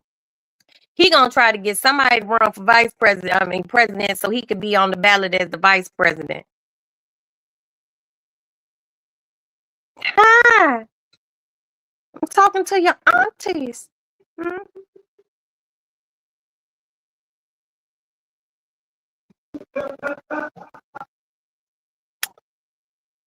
You love me? You do love me, don't you? I'm your favorite girl. Hmm? I got a cat hair in my mouth. Okay, okay, I love you. Okay.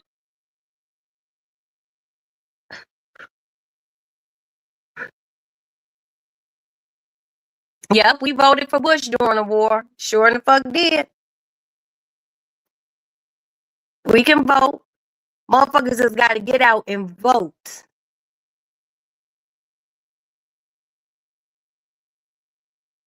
You love me? You're going to go vote, aren't you? Hmm? You're going to vote for President of the United States of America. Yeah, people be thinking you can't vote during times of war. Oh, but you can. And see, what I think it might be. Oh, no, I'm trying to talk. Okay, I love you. Sit, sit. I think, and I don't know if it's a time of war when it's being fought on U.S. soil. That might be it. You might not be able to do it during a war if it's fought on U.S. soil. But this war is being fought overseas. So we can still have an election. So I advise everybody to get your ass up and go vote.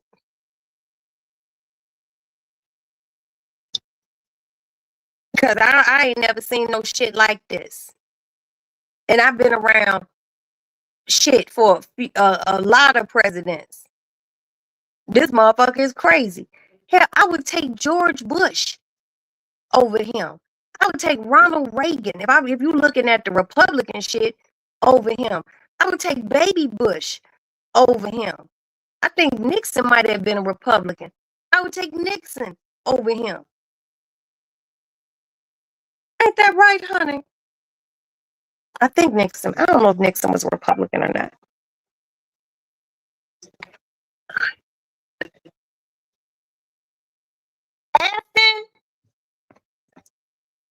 Wait a minute, y'all.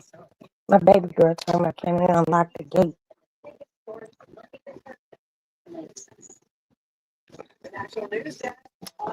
Aston, can you go unlock the gate for your sister?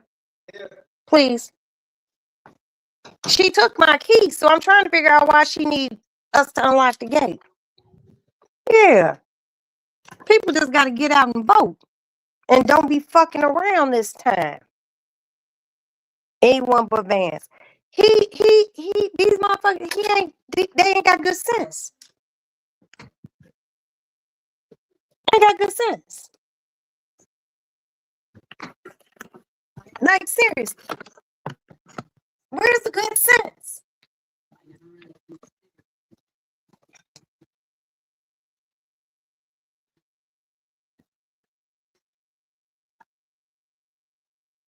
Now, see, when you're looking for a good vice president, you're looking for a person that with a voice, who can talk and, be diplomatic. What the fuck JD Vance be doing? Nothing. Not a motherfucking thing.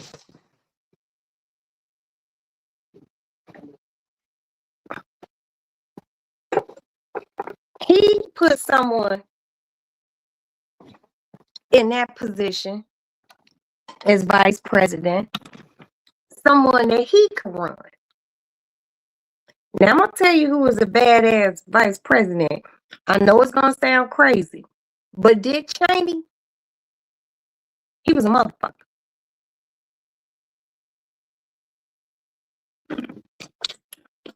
Yeah, he was a motherfucker. Sure can. Yeah. Yeah. Mm-hmm. But see, that's why Trump picked Vance. He picked somebody that he could run all over.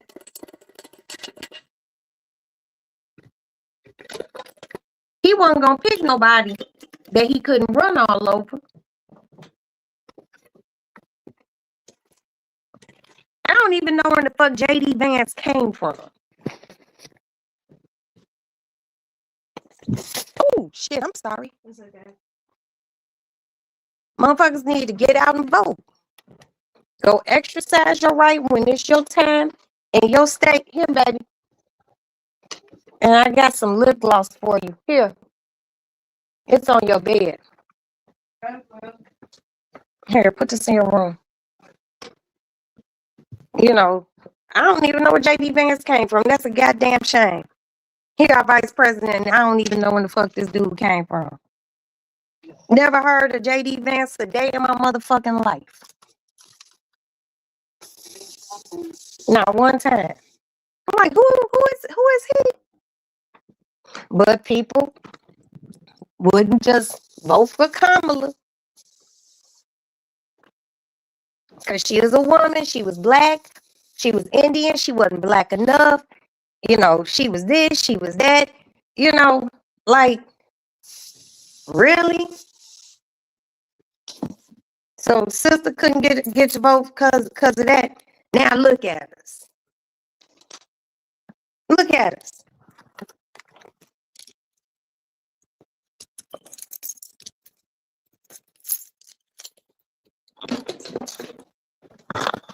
Look at where we at. Hey, JB Smooth. Who got a biography on Netflix? Hold on, let me get up front and sit down before I even look back at my motherfucking screen. I really hope you're not getting ready to tell me that JD Vance got a motherfucking biography on Netflix. I know you lying. Lord. Lord. Are you fucking kidding me? Now you know I'm gonna have to go look that up as soon as I get off of here. What the fuck is he doing with a motherfucking biography? See, that just give anybody a motherfucking biography. Hell, I need to talk to the motherfuckers at Netflix. Shit, I know the people now at Netflix. Hell, after being on Netflix, I can actually talk to people at Netflix now. Are you? Wow. Mm, mm, mm.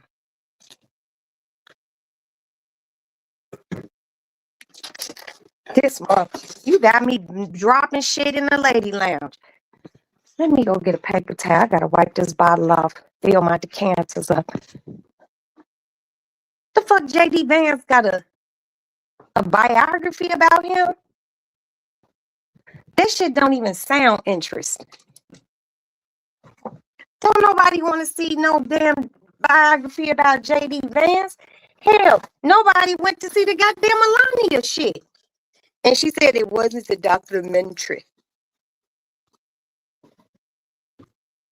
Boy, I tell you, motherfucker get a few dollars and they just give anybody a motherfucking show. A motherfucking documentary.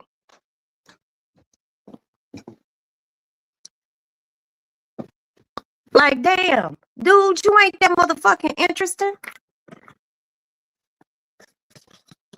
Well, hell, you gotta tell us what it's called now, JB, because I think we kind of everybody in a little bit of shock right now.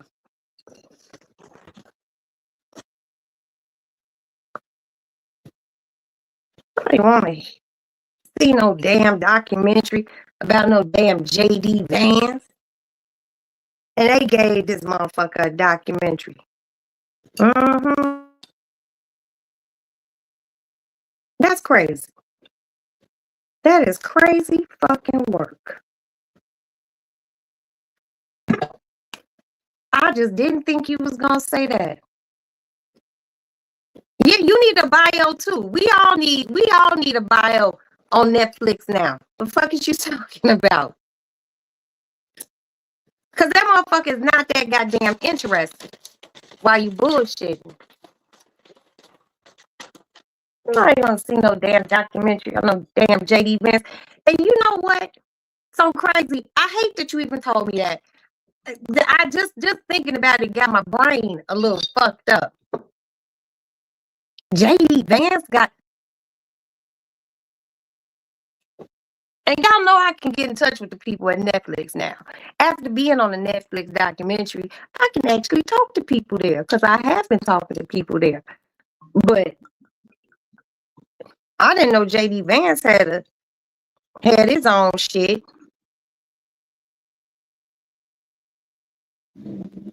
But what you know, no good.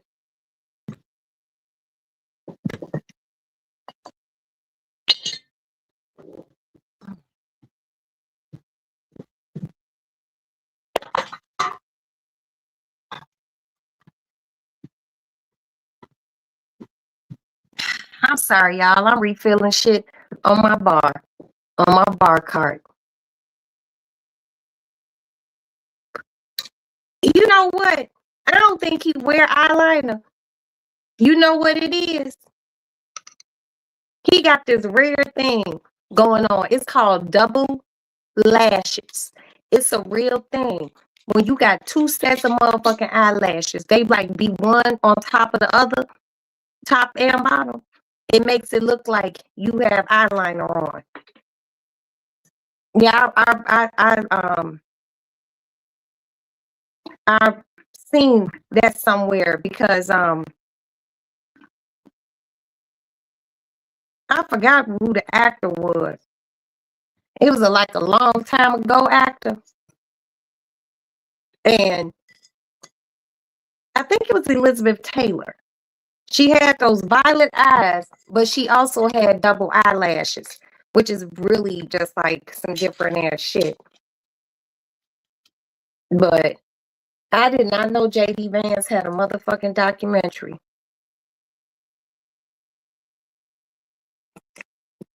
Drag queens do that? I didn't know shit. I just know JD Vance he's not a cute white boy.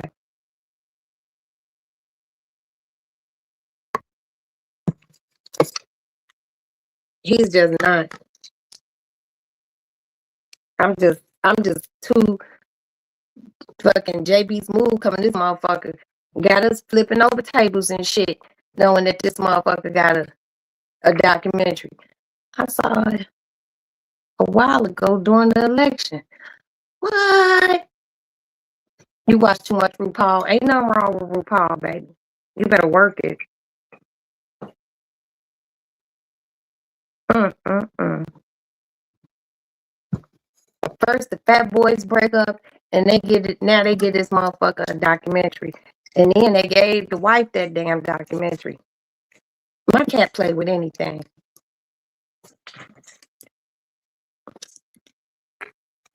I bought this bitch all sorts of toys. Yeah, Elizabeth Taylor has some beautiful eyes. Mm-mm-mm. And this is why I love the people who be in my chat, because you all are very smart people. This motherfucker got a documentary. I'm not interested, sir.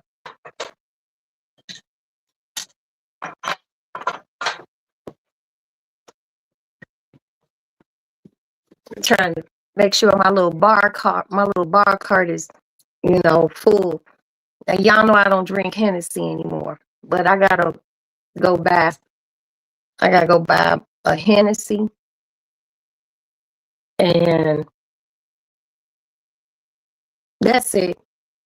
Then my bar cart full. So, because people stop by and see me, and I like to keep, a little champagne, some wine, something for motherfuckers to sip on, especially after motherfucker turn around and tell you that JB Vance got a documentary. I'm like, well, I'll be damned. Well, stranger things have happened. Pour the rest of this in here. Oh, shit. I hope I didn't put it on too hard.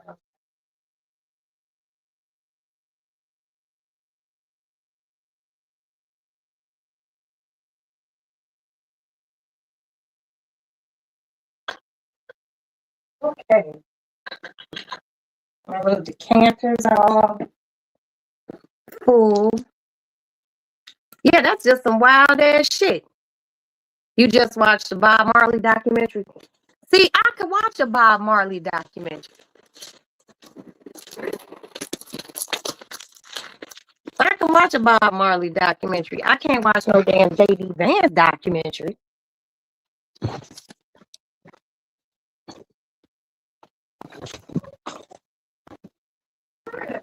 Mm-mm-mm. All A's and B's. Or just all, What you eating, son?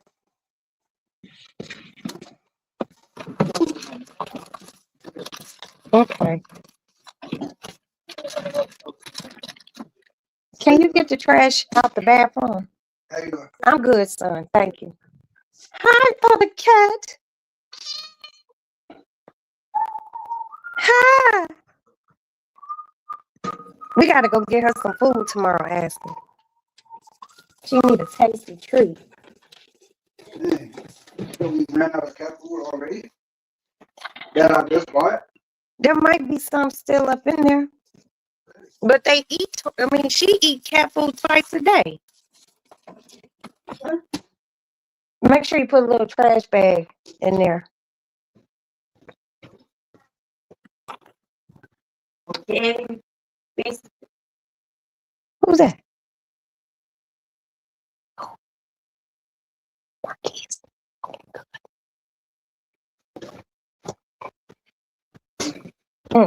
Yeah.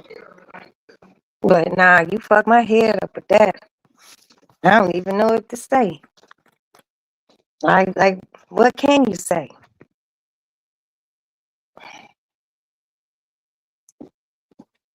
Okay, put that right there. Oh, sit down. Mm-mm-mm. I don't know, y'all. I just know that I'm gonna go do my early voting next week on Monday. My husband said because we always go as a family. We take our kids. That's the day when nobody got to work. We wait for my husband to get off work. He picked us up. We go do our early voting, and then we go out for dinner. This actually lip gloss 104 because this was up here. I leave this up here. It's almost gone too, y'all. This was my cover girl.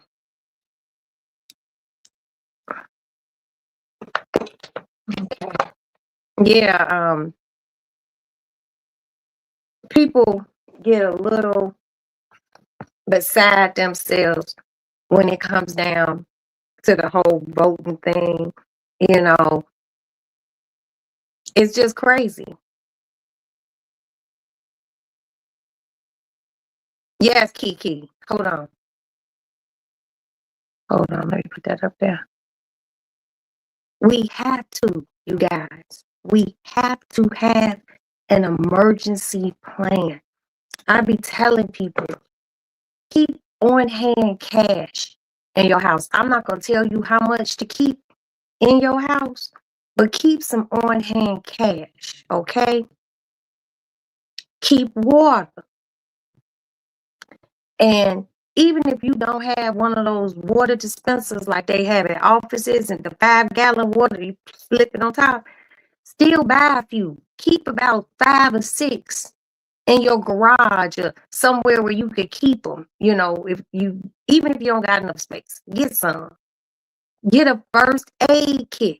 Keep a first aid kit. And I would say go so far as to get a real like a first aid kit with surgical shit in it, like stitches and all sorts of shit.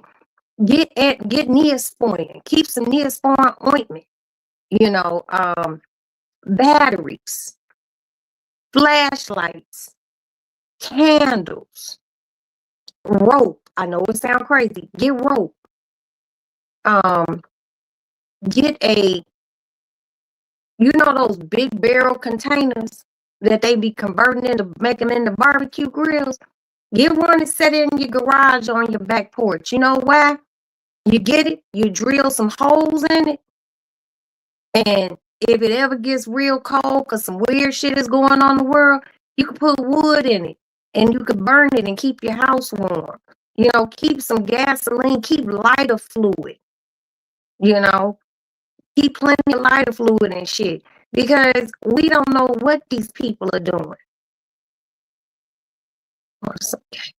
Yeah. You got to. You got to. Keep your cars filled up with gas and have exit plans. Have people that you might be able to go to their crib, you know what I mean, in another state. You know, Pixie live close to me. If some kick off and you can get to me, you good. Cause I'm gonna hanker down in this motherfucker. I don't know what the fuck motherfuckers talking about. You know, but you just gotta be prepared. Get plenty of meats, freeze shit. You know what I mean? Freeze stuff. Get a lot of canned goods and whatnot. And if the electricity's out, your electric can opener is not gonna work. Keep an old school manual can opener. Crank that motherfucker. I'm telling y'all, because these people, this shit crazy. Motherfucker, who said that? Was that Kiki or JB Smooth? One of them talking about drones and shit. We don't know what they will release. Everything don't have to be a bomb. It could be something biological, a biological weapon. Some airborne ass shit that would fuck around and turn people into zombies.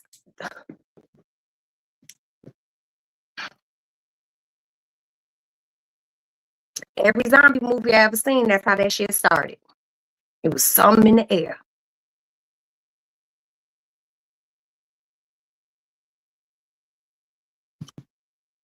Now, because my husband is a police officer and a soldier for this United States of America, the Army, we got gas masks. We not even fucking around.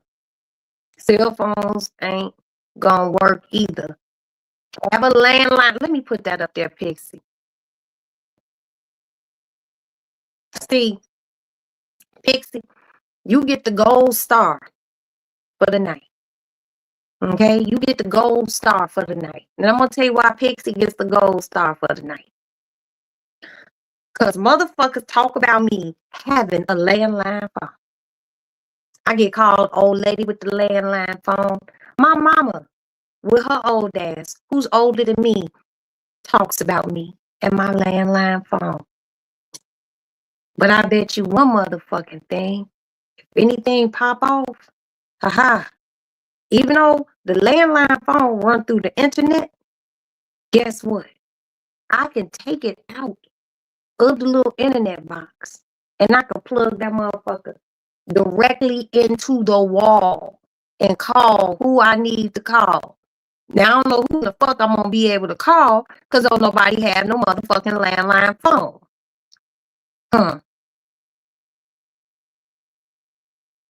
You work at AT&T, never fails. That's right, Pixie. And you, like I said, you get the gold star for tonight. And Kiki, you get like a half of a gold star and a red star. Okay? Because your participation has been wonderful and you have been giving good ideas. But I'm a landline phone loving bitch. I keep my landline. I don't give a fuck. People be like, 20 years. I know that's right. People be talking about my landline phone. Do you know some people don't have old landlines? You're blessed if you do. And I do. But guess what? I got one for you. I don't feel like going to get it out that damn bucket because that's our little, it's a tote with a bunch of shit in it in case anything pop off. I have an actual landline phone with a cord. Now, all my other little landline phones in the house, we got 5. Wait, 1, 2, 3, 4, 5. We got 5, but they cordless phones. But I went to Family Dollar, a Dollar Tree, one of those places, and I bought one of the phones. You know how I used to hang on the wall and you could pick it up and say hello? You know, you dial and it got the little swiggly cord on it. I got one of those motherfuckers. I don't use it because we got these. I only got it for emergency purposes. Yes. Motherfuckers need to get a landline phone and keep it in their house. Because as long as you have internet in your house, you can plug that landline phone into the wall. Because that motherfucking, like, if you got like a security system, that security system gotta run through that phone jack. And if everything go crazy, yeah, you ain't gonna need the alarm, so you could plug your landline phone up. That shit like $8, $10. $8, $10. Just always keep a landline phone. You know, because if the internet goes out, all that shit run off a satellite. That's what a lot of people don't be knowing. Our phone calls, yeah, there's fiber optics. Hold on, who is this getting out this car in front of my house? Yeah, I know I'm nosy. Hold on. Who is this?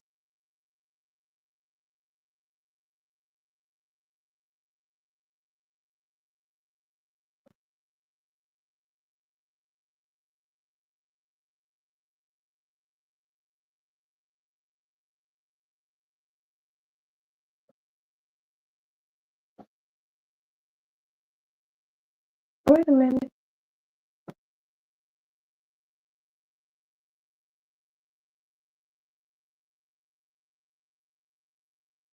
Man, I don't know if this was like a sneaky link or something, but let me tell y'all what I just seen.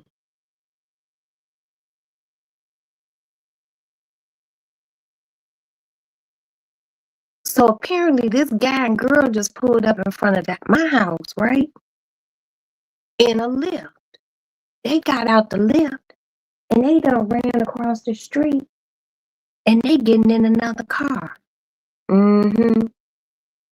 I know what that is. Been down that road before. Yep, landline phones with the cord. Anything with battery gonna go out. Right. So a lot of our cell phones and shit, that shit gotta do with up and out of space in cell towers. Now, if some get thrown off the grid and out of space, then the cell towers won't work. But that landline with the cord will work. I have a black one. It's just black. It's not fancy. It didn't cost nothing. But that motherfucker gonna work. If you have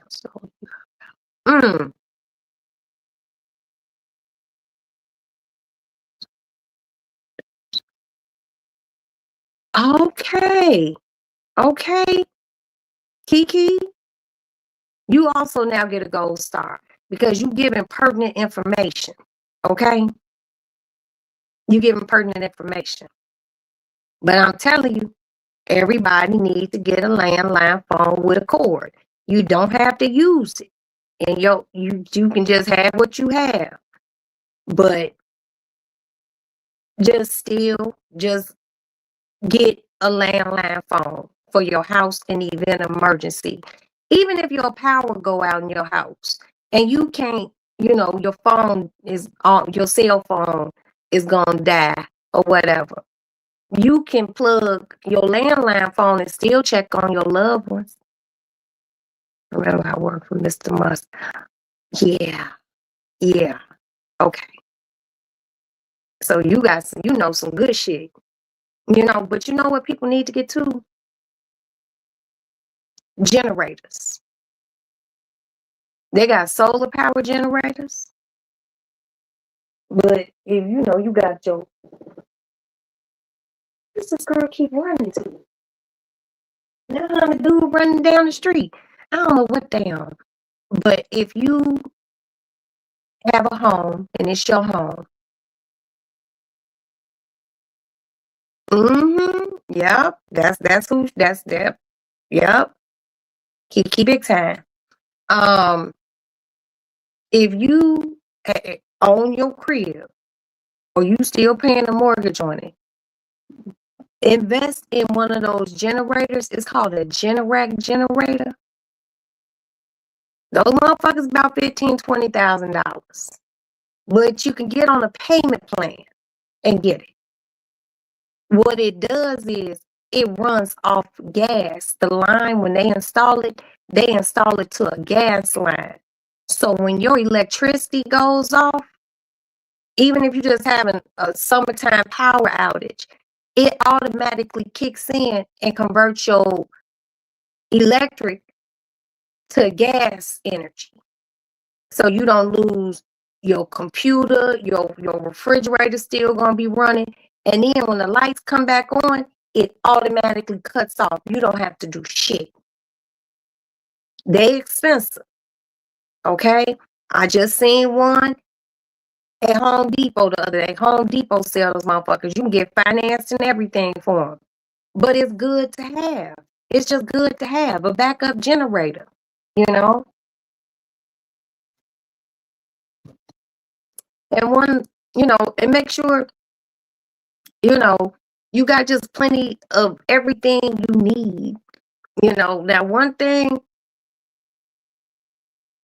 I don't know how y'all feel about this, but everybody needs to make sure you got pow pows. Okay? You really need to make sure you got them. If you are legally able to carry them, get you one. I wish I could just show y'all the collection, but I can't do that because I heard it's against YouTube rules, and I do not want to get in trouble. But we got a plethora, a motherfucking plethora. Okay, we is not playing because these people out here are crazy. Yes, I'm telling y'all, I be thinking like this. I watch a lot of zombie movies, shit. You know what I mean? And that's just like my thing. That and murder mysteries and murder shows. But the thing about it is, every time you ever seen a zombie movie, it was something in the fucking air. Night of the Living Dead, Resident Evil. What other one? The Walking Dead.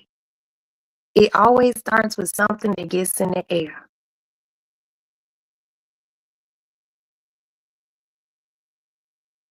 The Walking Dead was my shit. I watched The Walking Dead up until, I'm gonna tell y'all when I stopped watching The Walking Dead. When Carl got killed. Okay? When Carl got killed. No, that's a lie. I watched it after Carl got killed. And then Rick, I watched it while Rick was still on there. But my final straw on The Walking Dead was when Glenn got killed. When Negan killed Glenn, I was done. I was like, how do you kill Glenn? That's how I was thinking. Like, how do you kill Glenn? I stopped watching The Walking Dead after that. Yep, up until Glenn got killed. When Glenn got killed, I didn't watch The Walking Dead anymore. I was too through. And I'm one of those people. I'll sit down and write an email to a motherfucker. And I was very confused as to why they killed Glenn. That was the last time when they killed Glenn. I didn't watch The Walking Dead after that. Come on, kitten. Aston. Call kitten. Okay. Come on, honey. Yeah, but she's sitting in front of Maddie's room like you don't love her. Once Glenn died on The Walking Dead, I was done. I was like, I'm not watching this shit no more. Because Rick was dead and Glenn was dead. Now I fucked with Carol. I like Carol. I loved Michonne, but it was just something about Negan coming and fucking poor little Glenn up. I was like, oh, I'm done. I'm done. I can't watch this right now. I can't watch this. I was very confused, and I was even kind of hurt. I was like, oh. But then, maybe I'll be taking these shows too seriously sometimes, because I look up and I watch some little show that came on Netflix. It had Matt Damon and who's the other boy? Ben Affleck. And Glenn was in that show, but he was a bad guy. And it just didn't sit right with me. I was just like, and I make that face. It's like I don't know if I like Glenn being a bad guy, but he was a bad guy in it. He was a bad guy, but I watched it. I watched it. And it was good. But I love zombie movies. I really do. How y'all watch that? I couldn't do it. I'm scary.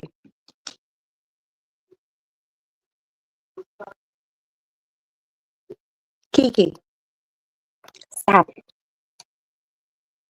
Kiki, you gotta you gotta watch these zombie movies and shit because they basically tell you how you survive zombie attacks.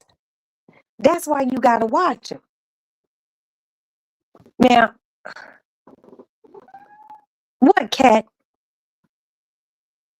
This bitch love me. Now I bet you know how to kill a vampire. Mm-hmm. And I know that's probably scary too. But that's scary movie basics. You know that you can drive a stake through a vampire's heart. You can fuck a vampire up with garlic. But the one that's most effective is a stake through the heart. You know what kill a werewolf? A silver bullet. So you know that vampires and werewolves don't exist. But these movies are getting this shit from somewhere with these zombies. They be done brought some over here on a motherfucking drone and motherfucking dropped it. Ooh, I love that movie, Silver Bullet. I watch that shit every time it come on. But they be done drop some sort of gas, nerve gas, and next thing you know,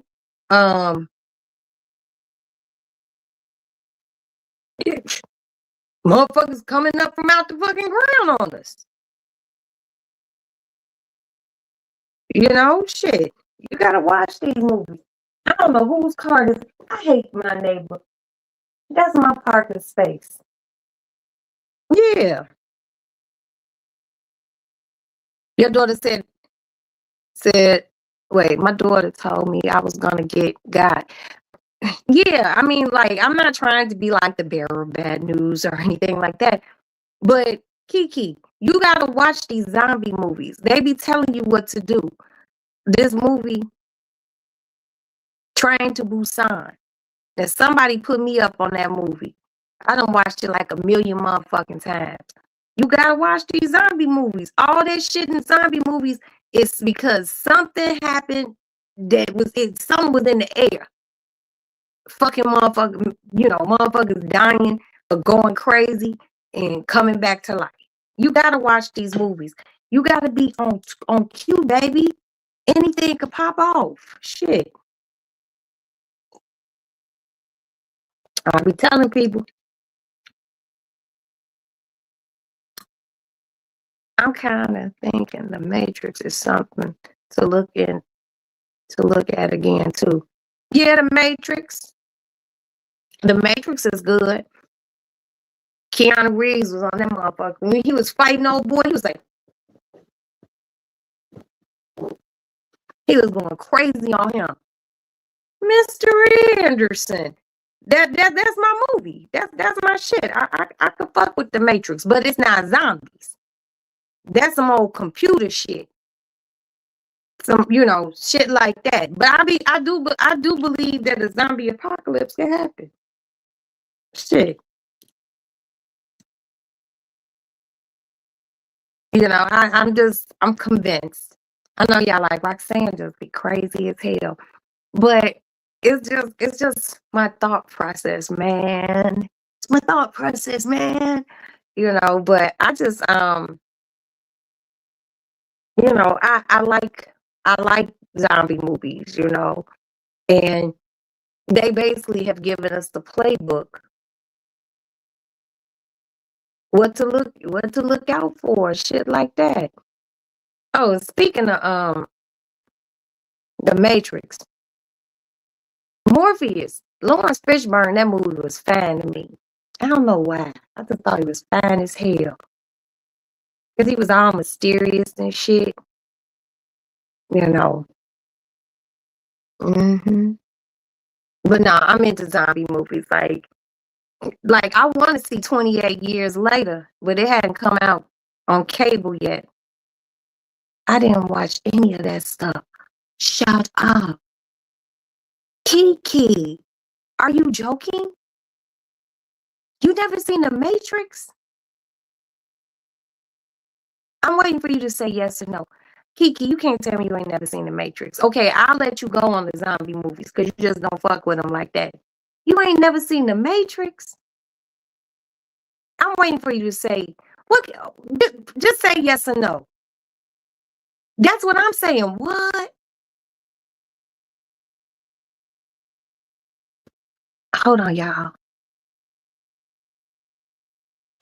Okay. Come on, Kiki, answer the question. You ain't never seen The Matrix. Be honest. We waiting, Kiki. Pixie, I'm feeling like she ain't never seen The Matrix. Look, Kiki, you know I don't have no problem. Oh, yeah, I seen that. Okay, you seen that. She seen it. She seen it. Okay, because I was just getting ready to say, that's like motherfuckers saying they ain't never seen E.T. That's always a good watch. Okay, you just don't fuck with what, you just scared of zombie movies, vampire movies, what you just not. So you don't watch like Friday the 13th and the Halloweens and all that other shit. You know, because I love a good scary movie.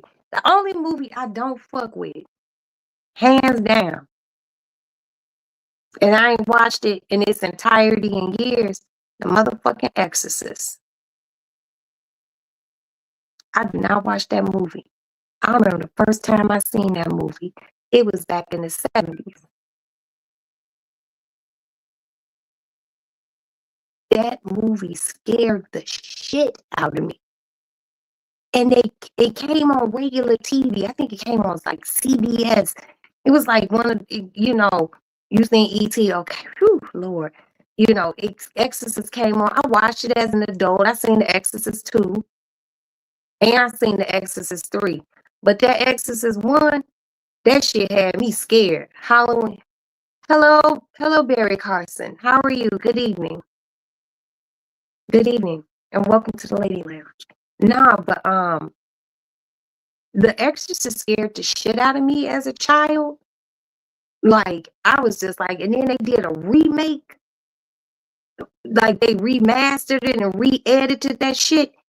And the part that fucked me up was when that little bitch came down the stairs, like she was doing a back bend, and that bitch came down the stairs like that. That shit scared the fuck out of me.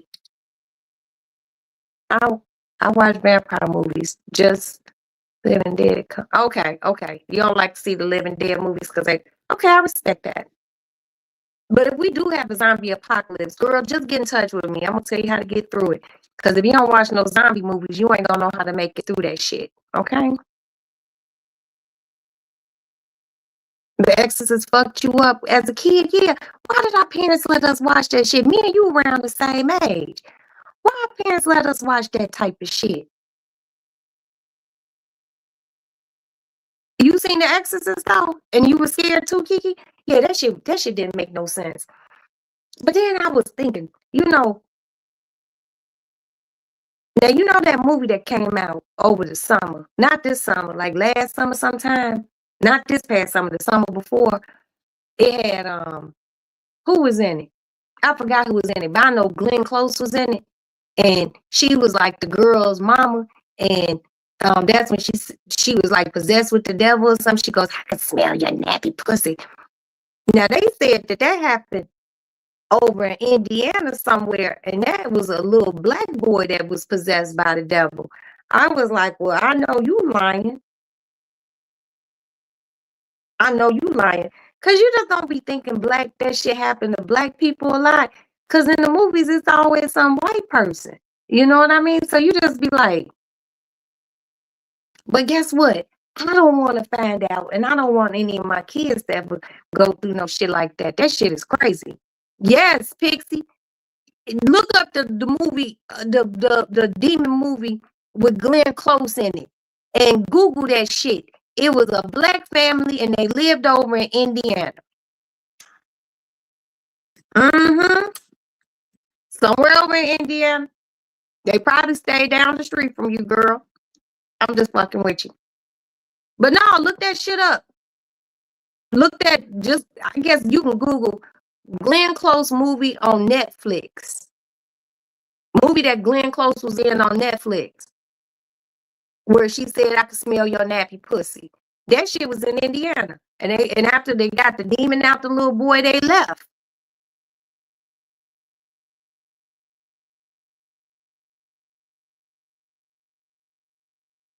Thank you. Thank you so much. I appreciate that, Barry. This just a start because I got my hair up. You know, I got to keep my edges down. I sleep in this motherfucker. It's not on for design. It's on here to keep edges down. But no. Pixie. That shit was in Indiana. Kiki, what movie? It was a movie that came out. I don't remember the name of it. But Glenn Close was in it. And she played this girl's mother. The daughter was mixed. And thank you. The Deliverance. That was the name of that shit. And they said that shit took place in Indiana. What y'all got going on in Indiana, Pixie? They definitely said that shit happened in Indiana.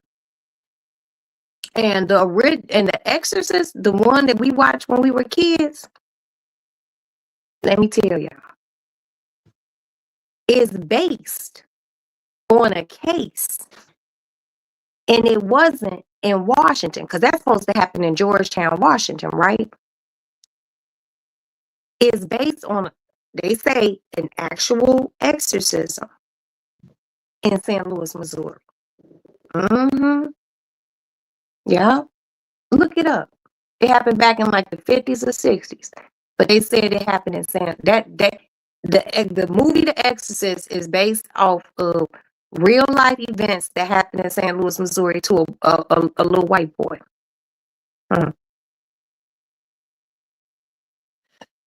That's why I just be believing in God, and I try to be kind to people and shit.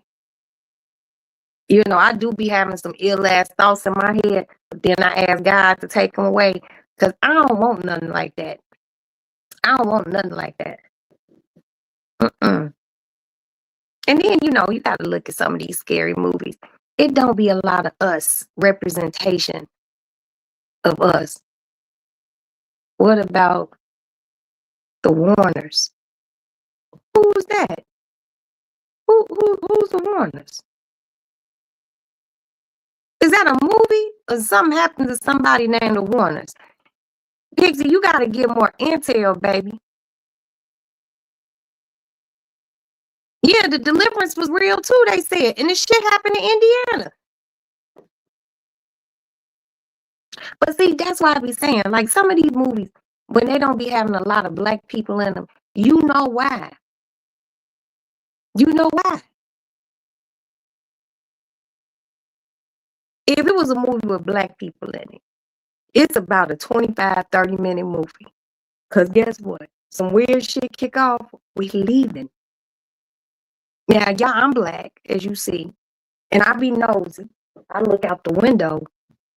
But if I hear some old crazy ass sound, you know, I'm not going to investigate. You know, they'll hear something. They'll be like, oh, let me go check that sound out. Sounds like it's coming from in the wall. The fuck out of here. I hear anything from coming in my wall. I'm running. I'm out of here. Or I'm going to shoot through the fucking wall. No. Y'all remember that one Friday the 13th, or was it a Halloween? I want to say it was a Friday the 13th. You remember the little boy who was Arnold's best friend on Different Strokes? Dudley, he was in the movie. And guess what? He was one. He made it through to the end of the motherfucking movie. Why? Because he was black. That little boy ran his black ass. He was running his ass off because he was running with that white girl, the white girl counselor. That nigga was running his ass off. He was like, shit. And then they were out in the woods. Black people ain't supposed to be out in the woods like that. I'm just telling you.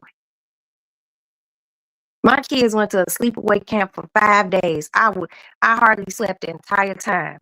It was called Camp Anakiji, and the shit was in the woods. I told my kids, if y'all see anything crazy, and they weren't supposed to have their cell phones, but we let our kids take their cell phones and keep them in their suitcase. And I said, don't use them unless it's an emergency. I said, but anything pop off, some crazy white man out there with a machete, I said, get your sister Aston, and wherever the road is, follow the road to a bigger road. Take your cell phone and call 911. Just keep running. Call 911, then call us. I said, don't go try to save nobody. None of that shit. Don't. At the time, the kids didn't know how to drive, no cars and nothing. I said, just run. That's why I don't go camping and shit like that. I just don't. Movies like that, it fucked me up forever. And that's the dogs on the street, boy. I promise you. I don't play that shit. I don't even like driving. And it becomes wooded areas. You know, the road, it be a 2-lane road, and on both sides of they nothing but trees. I ain't fucking with that either. I have seen far too many movies. And my black ass just not supposed to be a part of none of that. Period. Keep me in the city. Hell, I know what the fuck I'm dealing with in Chicago. You know, like that. Y'all remember the Texas Chainsaw Massacre? The Warners was behind the Amityville horror. Allegedly based on a true story. Okay, let me tell you a story. It was based on a true story, but the family's name wasn't Warners. The original family that owned the house, their last name was DeFeo, right? They were an Italian family. They had lived in Brooklyn or Queens, right? And the daddy was allegedly, he was a connected man, like some mafia shit. And he made some money and he moved his family out to Amityville, right? Now, when I lived out on Long Island, because Amityville is in Long Island, when I first moved out to Long Island after I married Craig, he took me on like a Long Island tour. One of the first places he took me was to the fucking house, the Amityville house. Swear, it's a real fucking house. Now, the son who killed his dad, his sisters, his brother, and his parents, his name was William DeFeo, I think. I think that's his name, DeFeo. And he basically said that it was spirits that made him do it. But word on the street was he thought his daddy had a big life insurance policy. Mm-hmm. But they, allegedly they say the shit built on a ancient Indian burial ground. But if you living anywhere in America, you never know what your shit built on. We have a park here called Lincoln Park. It's north of where I live. Maybe 20 minutes. When they decided to convert Lincoln Park into a park where people could come and walk the paths and shit like that. Prior to that, it was a cemetery. And they had to relocate all these bodies. Now there's another place here in Chicago. I forgot the name of it. It's called Douglas something. But that was a prisoner camp for Confederate soldiers. And if they passed away, they will bury them right there too. And I think it's some condos built on that motherfucker. I'm gonna look into that. But yeah, yeah, but yeah, that's what happened. He took me to see the Amityville Horror House. We couldn't go in it or nothing, but it's an actual fucking house. And it's in Amityville, New York. Cause I knew Amityville, I heard of Amityville Horror, but I didn't know that it was in New York. So when he was like, yo, they filmed the Amityville Horror out here. It's based on a story. He's like, it's a real house. I'm like, shut up. He was like, yep, you want to go see it? I was like, hell yeah. We got in the car and we drove to Amityville. It was only like 20 minutes from where we live. And there the house was. And it looked just like it looked in the motherfucking movies. And I was like, damn, you scared now? Don't be scared, girl. And I was looking like, And it looked creepy. It looked creepy, but I was just like, we just stopped, looked at it, and shit, he drove off. I was like, oh, that's weird, but it's a real place. hmm And those windows were at the top. Oh, excuse me. Those windows were at the top of the house. The ones that shaped like they look like eyes. They were there with the chimney that ran in between it, the hearth and whatnot. Yeah, that it was there. It was there. And I thought I was like, whoa, that's the actual house. And he drove me and let me see it. That when that boy shot his family, that was in the 70s sometime. But he said some spirits made him do it. The devil made him do it or some shit. The devil's a bad person. He's a horrible person. But that motherfucker was probably on drugs because they said he was a drug addict too. And then he thought his daddy had some money, so he just got down on the whole motherfucking family. Like, and then he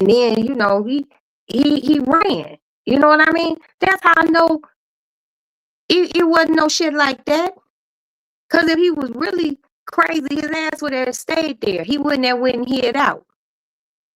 That's how I know he had good sense. See, my sister be scaring me about that house. I'm telling you, I'm sorry. I'm sorry. But you know what? Quick story time.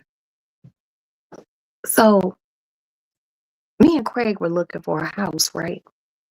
We wanted to buy a different house.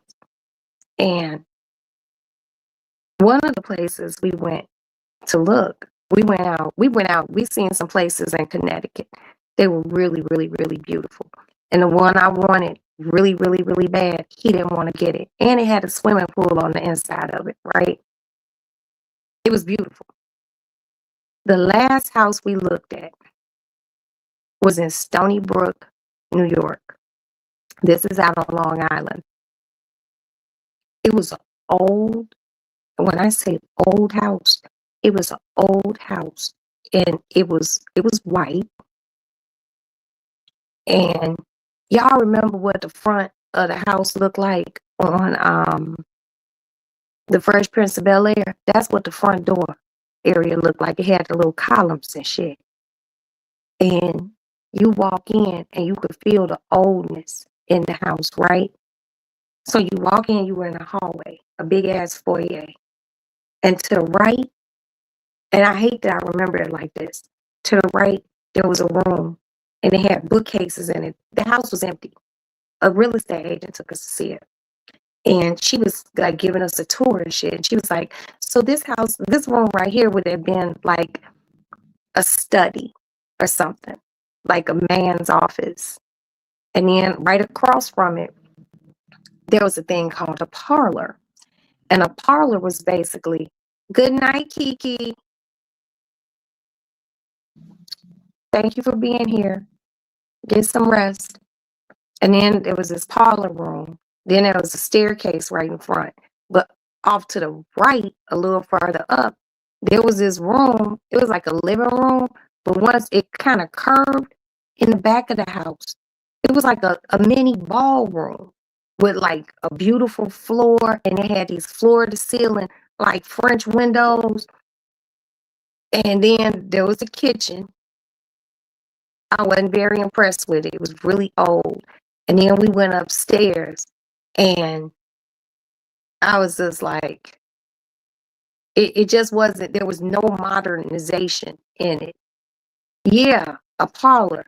And there was it was not modernized at all. So I was just like, Craig, you have to put a lot of money into this. And he was really feeling it, right? So then we go to look at the outside of the house, and there was like these two things that looked like old ass log cabins, right? And I'm looking at them. Now, mind you, this the North. So there wasn't no slaves up there, right? I was like, what are those sheds? And the real estate agent was a white lady. And she was like, no. I was like, well, what are those? She said those were servants' quarters. That's when Craig was like, no, I don't think we like this place. Now, he wanted it until he seen that there was a motherfucking service quarters in the back of that motherfucker. But I just didn't feel good about that house, even before seeing the servants' quarters. It was just very old. And I'm going to tell you how old it was.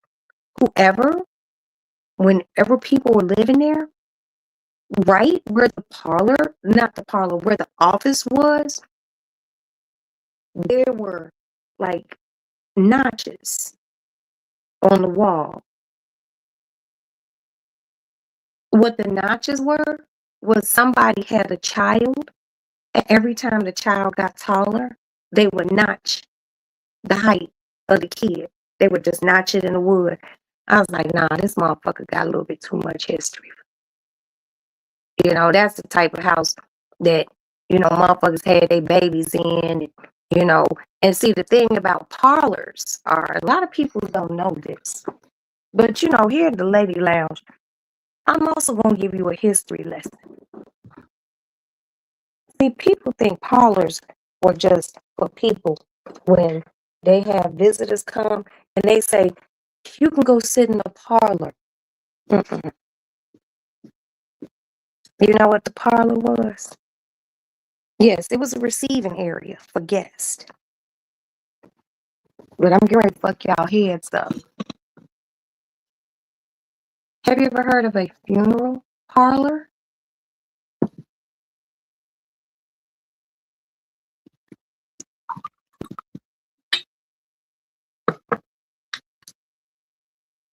In old homes, if you had a parlor in your home, if you had a living room, but then you just had another room, they called those motherfuckers parlors because a long time ago, motherfuckers would have their funerals at their cribs. Mm.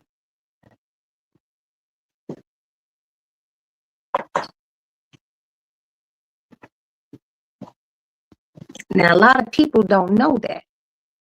Hey! Is that my country girl, Queena? Or my Miss Bug? Because I hate that they changed y'all names. No, it's country girl, Queena. But yes, a lot of people don't be knowing shit like that. But when I was in school, when I was doing a little bit of college, I did a lot of reading. But then, after that, here come computers, and I'm really into architecture, old architecture and shit like that. Yes, ma'am. Hello. They had parlors in you had parlors in your house. Because back in the olden days, people had funerals right in the crib. My grandmother was a maid for a rich family. I remember the parlor. Yes. Yes. That's what parlors were for. You could have guests. You could be receiving guests like y'all come to my crib and I got a parlor.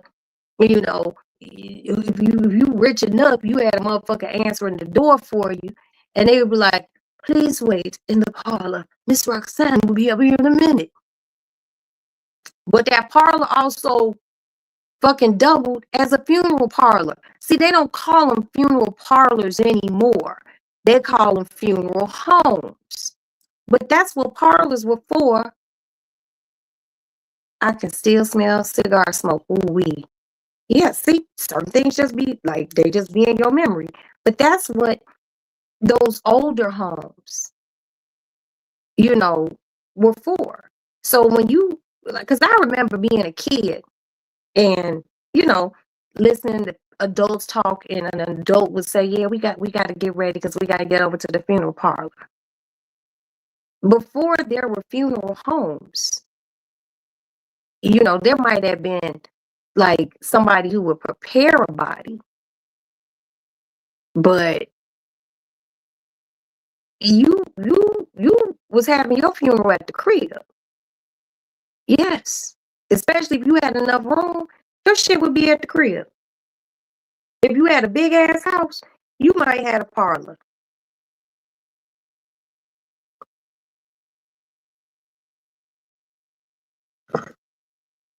I'm telling y'all,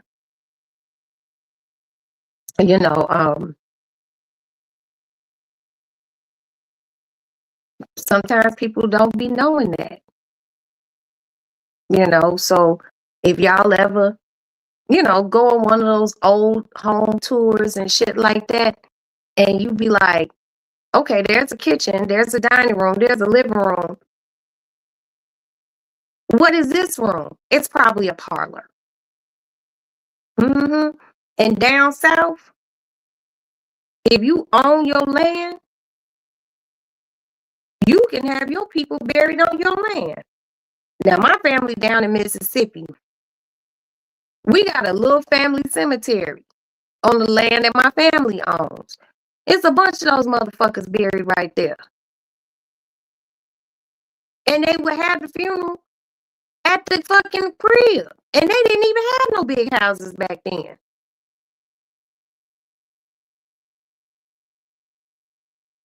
You was always afraid of the parlor. See, you probably had one of those sixth senses like, there's something funny about this room. Yeah, it's a couch and a table and some chairs in here and a little fireplace. But I'm not feeling this room. That's why your ass was feeling funny. That's why your ass was afraid, because you knew it wasn't something right. See, I'm going to tell y'all something. Okay? Just bear with what I'm saying. Black people are different. Okay? We could communicate with one another just by looking. And we know exactly what the other motherfucker is thinking. We feel things different. Let me give you a for instance. Me and Pixie at a store. At the same store. I don't know Pixie. Pixie don't know me. But we see a child acting a complete fool, having a temper tantrum. Me and Pixie be done looked at each other as two black women. And Pixie looked back like, bitch, I know what you said. You know what I said. Pixie heard me say in her mind, girl, I would have snatched that little motherfucker up off the floor and whooped his ass. And Pixie would have been like, ooh, I might not did it in the store, but boy, when we get back to that motherfucking car. Black people. That's why I be wanting black people to understand how magical we are.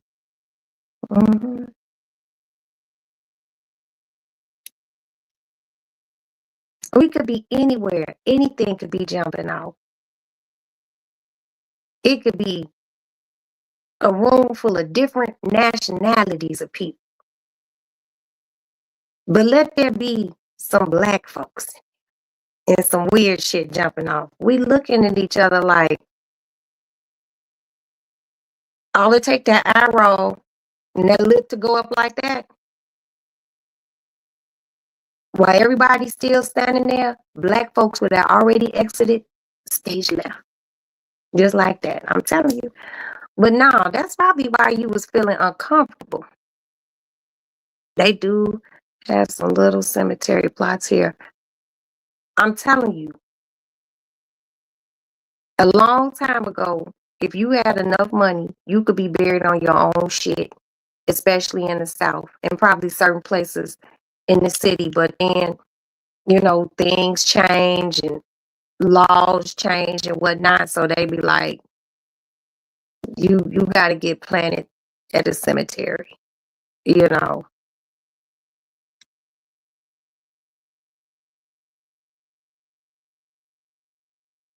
Exactly.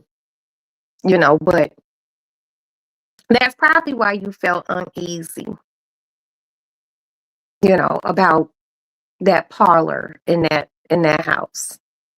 It was probably something heavy in there that just didn't sit well with you, you know. I remember when I was a child and I would be, you know, I would go with my grandmother and we would be, and I would go, well, not, I would go to St. Louis to see my grandma, but this on my daddy's side. And I remember my grandmother, she had a friend. They went to church together. And I remember her name was Alice. And for some reason, I hated going over there. The house was clean, it was tidy, but it was something about that house that just didn't sit right with me. And I remember my grandma would go over there and sit with Alice, and she would drink some coffee. You know, they would be sitting at the kitchen table drinking coffee and smoking cigarettes. And I just always had I dreaded being there. I couldn't stand being there. And I remember I would just constantly stand next to my grandmother and be like, can we go? Can we go? It was just something that just didn't sit right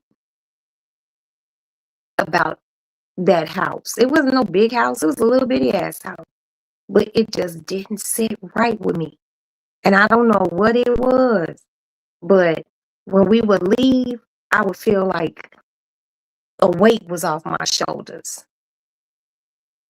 You know, now Miss Alice was nice. She was raising her grandson. His name was Derek, and Alice was married to a man named, his name was Joe. And they were all nice people. But it was something about that house that, oh, it's a helicopter. It was something about that house that Roxanne just didn't like. I don't know what it was. It just didn't sit right with me, you know. Now, you know, they say children, little kids got a different type of sense than other people because their eyes are still innocent to the world and shit. I'm telling y'all. We looking for a place to move, right? And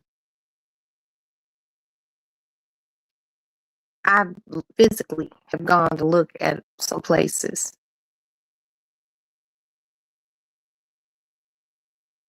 It's not that it's something like I came in, I was like, and it's not the layout, it's a feeling that you get.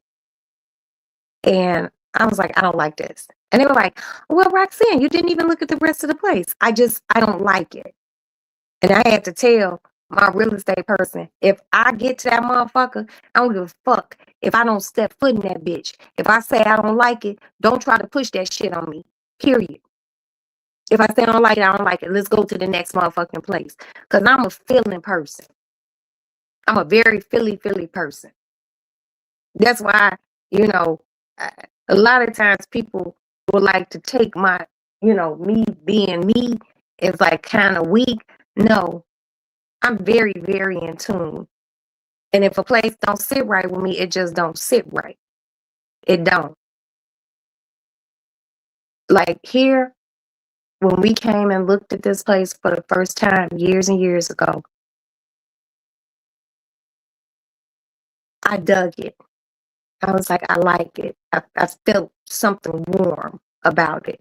I don't like places that are cold.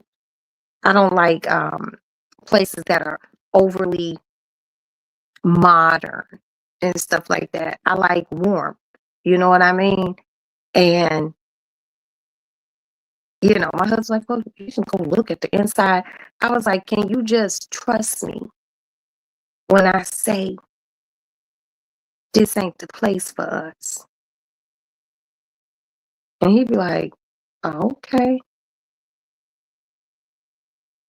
He's, he was like, now he's just like, okay, you go look at it. If you feel it, then I'll make an appointment and look at it, and then we'll take it from there. I'm like, okay, because I gotta feel good in where I am.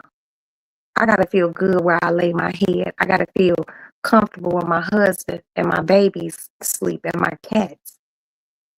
I gotta feel good about being in the kitchen. I have to visualize myself in said place. And if I just don't feel it, I don't feel it. My friends be like, girl, you crazy. You always putting salt at your doors and shit like that. I do. I keep salt. I salt my front door, line across the front door, line across the back door. I bless my doors and everything else. I just don't play about. That's why I don't have a lot of people in my house. I don't get a lot of visitors. Now, Princess come over because Princess good people. She got good energy, because I could feel her energy, It's not problematic. And my kids and my husband love her, But I know people, you can't visit my house.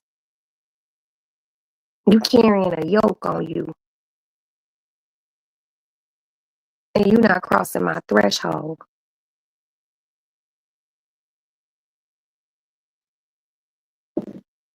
I be telling motherfuckers,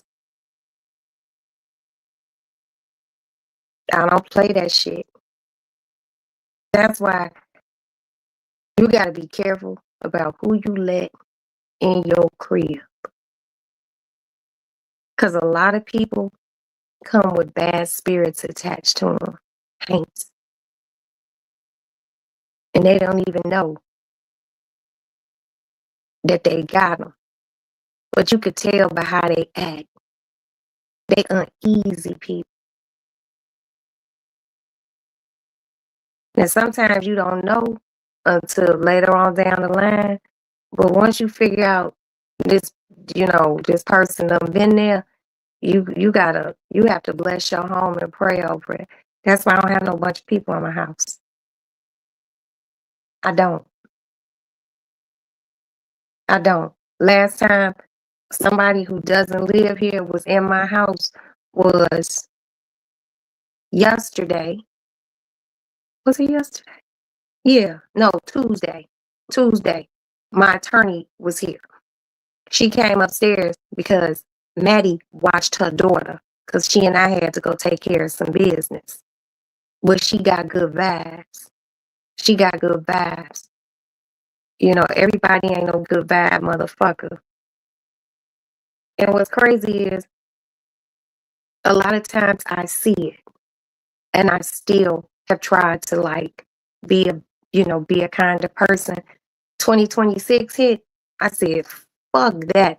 That shit's over. If you disturb my spirit, if I feel something in my stomach, I ain't fucking with you. I ain't fucking with you. My cutoff is greasy and real. I'm not disturbing my peace. Because when my peace is disturbed, my family's peace is disturbed. And I don't want nothing disturbing that.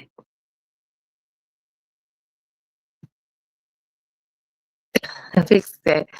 Exactly. Time to go. But no, that's really deep, Pixie, that you said that parlor really bothered you. You were afraid of it as a child. That's very interesting. You were young. You said you still had pigtails. You know, it was something about that room that just wasn't easy. I don't let a lot of people in. Sleep, but sleep. I hate that part. But you got to move the chat up for me, Pix, because I can't see what you said. Oh, okay. Okay. Yeah, people, everybody is not happy.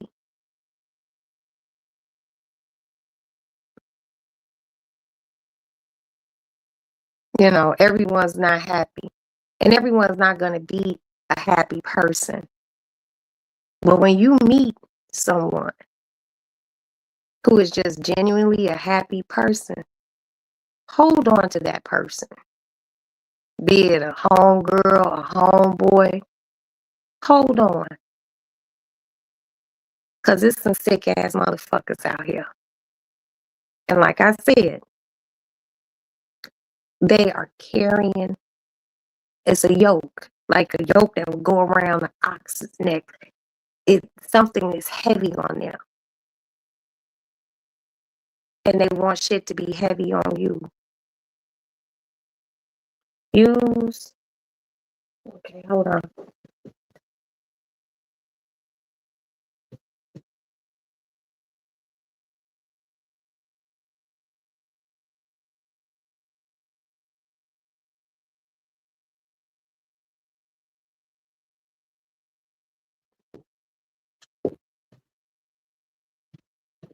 Let me call my husband, because he's not a good parker.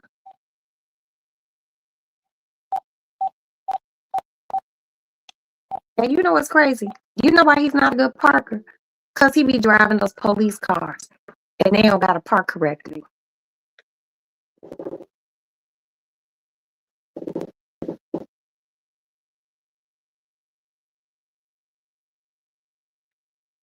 Yeah, just put it in the circle, baby. I'll move it in the morning. Okay. All right, baby. I mean, I was weird. Who was weird? You like because you felt funny about that particular room? I don't think that's weird. Like for me, I don't think that's weird. Other people might find it strange. I don't. People can tell me the things that you would be like, you think I'm gonna be crazy saying this? And I'll be the person be like, nope, I don't think you're crazy. Hold on, y'all.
sorry, I had to pee. But no, like I said, there's a lot of things that I just personally don't find strange. So,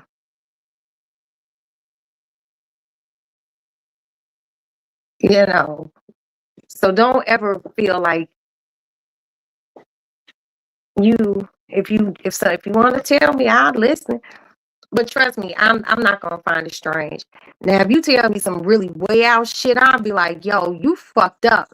And I'll tell a person that, but it takes a lot for me to even do something like that. There go my hubby.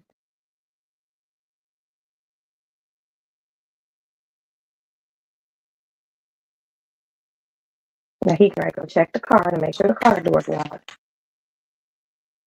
Boy, that nigga know he a cop, boy.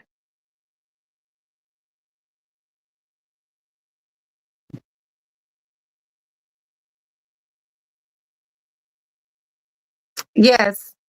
You remember when they stole my husband's police car? I was pissed. Yeah, but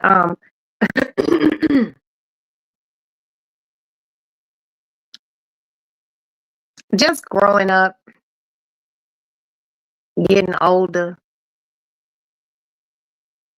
I've learned that I have become a lot less patient for bullshit, but I have a very high tolerance, you know, and I think that's why God has weeded people out of my life because it just ain't meant to be. Hold on, let me go speak to my husband. Hey, babe.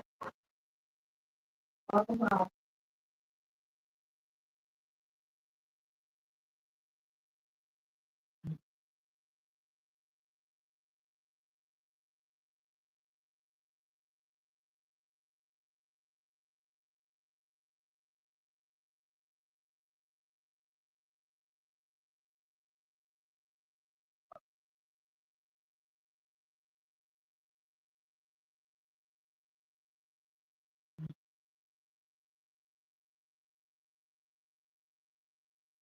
Welcome home. Set the alarm.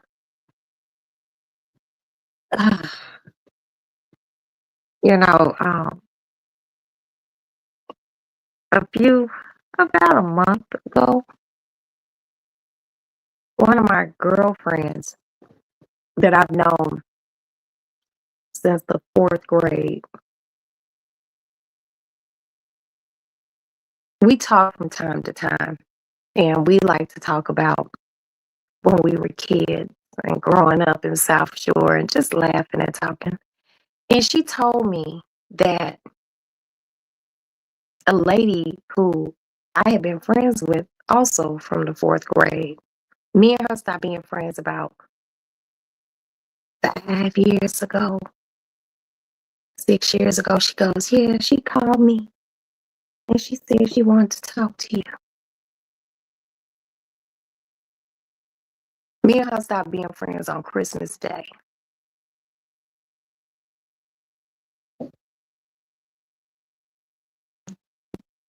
And she gave me her number and I didn't call her. Excuse me. So fast forward, I was chilling with my sister and she said, yeah, I ran into such and such, the same chick. I was like, ugh. She was like, what's wrong? She cool. But see, my sister didn't know the falling out she and I had. And I was like, man, fuck her. And my sister didn't ask me why I said fuck her. But if I say fuck you, it's for a reason. You know what I mean? She really got on Not in Capricorn season. She got on some bullshit on Christmas Day. Christmas Day. And I was just like, wow, you kicking some shit off on Christmas Day. She said some slick shit. She said some shit that could be interpreted as a threat, okay? And then, because it started off me and her texting with inboxing, because this was on Facebook. And I said, damn, bitch, you threatening me? Then she wrote back, if I was going to do something to you, it would have been done. I was like, you whole slutbag. Now I had to call her. I said, what the fuck did you say? And I could just imagine her rolling her head when she's like, I said, if I was gonna get something, if I was gonna, what she said, if I was gonna get something to happen to you, it would have been happened. I said, I'm not gonna say her name. I said, girl, it is Christmas Day.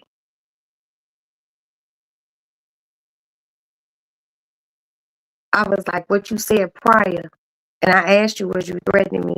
It's apparent that you was threatening me. I was like, you doing all of this on Christmas over something that 20 years, something that happened 20 years ago. She felt like she was owed something from me. I was like, well, I'm going to tell you this, and I'm going to get off the phone so I can go finish enjoying my Christmas. And I shouldn't have said this shit, but I had to. I was like, bitch, I had my baby daddy come over there and blow that whole shit down. Fuck is you talking about? You know who he is. So you need to really stop fucking playing with me and go enjoy your Christmas with your family, for this shit be your last fucking Christmas. That bitch never called me ever again. And I blocked her, unfriended her, unfollowed her, did all that shit. Now she want to talk to me. She wanted our friend to reach out to her.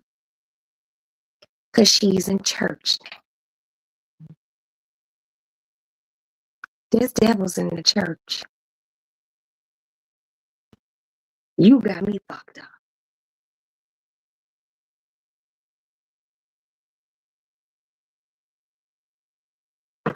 Now, the thing about that is this. I am not, my 2026, I've already said, I ain't giving second chances. I'm not. This is somebody that I've known damn near all my life. And don't get me wrong, she right here in Chicago. And it's like, I want to reach out to her and be like, yeah, what's up? I want to, I'm not, okay, me and her known each other so long that if she starts the conversation off, if I call her, because my spirit is teetering, if she starts the conversation off with, I was wrong, I'm sorry, I'll accept her apology, but I still can't fuck with you. Because me and her used to go out when we were younger, be out doing whole shit together. We used to have a good time. Good time. But that bitch said that, bitch, you bothering me on Christmas. And I would never forget what she said. You could have got me my bag. It was just a drop in the bucket for you to get it. Bitch, you don't know how my money's set up. You just speculate. But if she had just shut the fuck up. Mm-hmm. after the holidays, because I'm gonna take care of my family on the holidays first.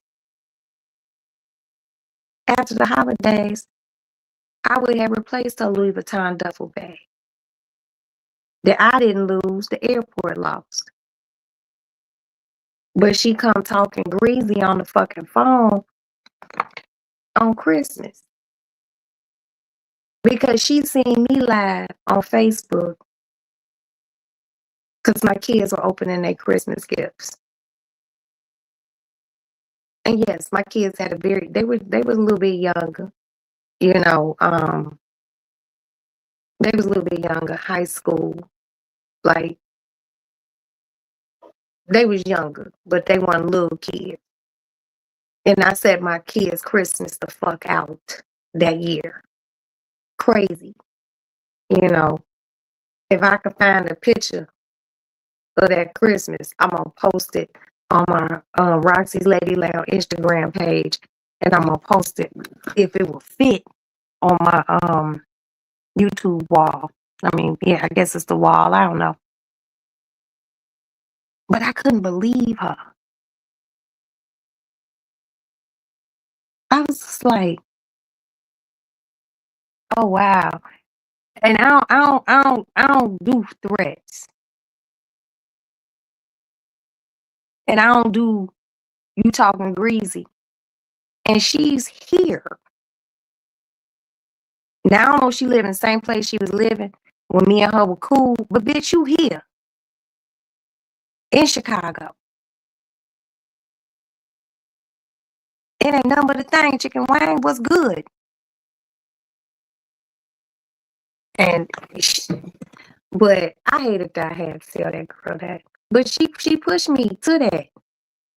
You know, it'd be different if the bitch lived out of town or something like that. But this bitch, you here.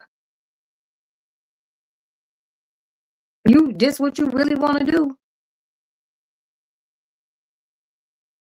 I couldn't believe she said that. But at first, when me and her stopped being friends, I kind of missed our friendship because me and her used to talk every other day or so. And then if there was a party or something, I would always let her know. She would let me know, how we gonna be over here, you know. And we would link, we would kick it. But she let her, I don't know if you would call it pride. I'm not sure what she did. You better than me. I don't know what it was, but she made me so mad. Like, I was just like, this bitch, you act like you living way up in New York or some shit. Bitch, we here. The fuck is you talking about? It ain't nothing for me to fucking put on some sweatpants and my coat and my boots, and you could tell me where we can link. It ain't nothing. But a bitch like me just, I ain't rolling up to your house, don't roll up to my house. You know, we can link. I couldn't believe she did that. And we have known each other since the fourth grade. Fourth grade. And it's the shit you pull. And now you want to tell our other friend, oh, cause she heavy in the church and all this. Now you wanna talk like you got some sense. I don't know. Maybe I should just hear her out, but I still can't kick it with you. I still can't kick it with you. And plus, with her being in the church now, she don't want to go out and hang out, you know. But we hang out, adult hanging out, you know, age appropriate. You know, go listen to some jazz, some blues. I don't even know if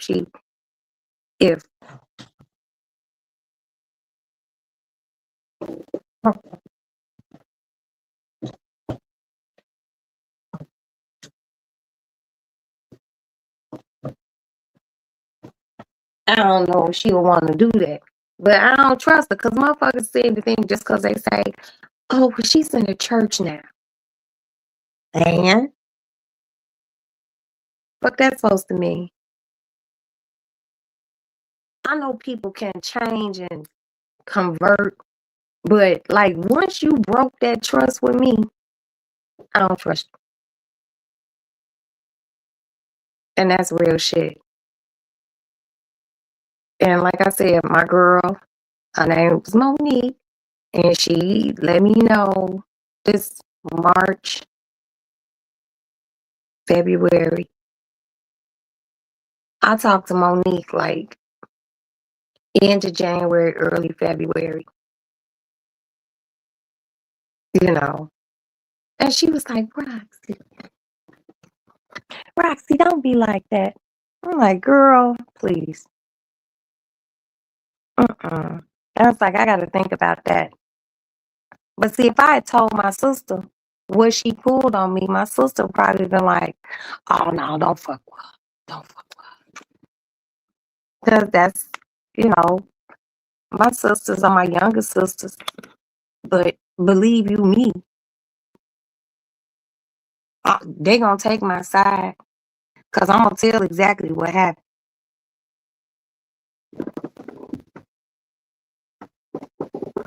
I'm going to tell exactly what happened. But, you know, hey, it is what it is.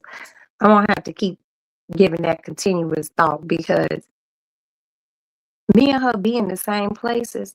Like they had this house party picnic this past summer. She was there. I knew she was there because she there every year. And I didn't want to run into her because I know me. See, y'all meeting me. Y'all don't know me about 4, 5, 6 years. Okay? Stop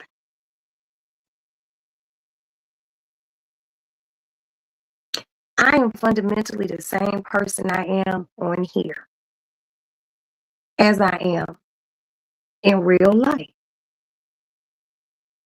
Only difference is in real life, I have to go into my whole brain and my body and my soul just to calm myself. Because I'm one of those.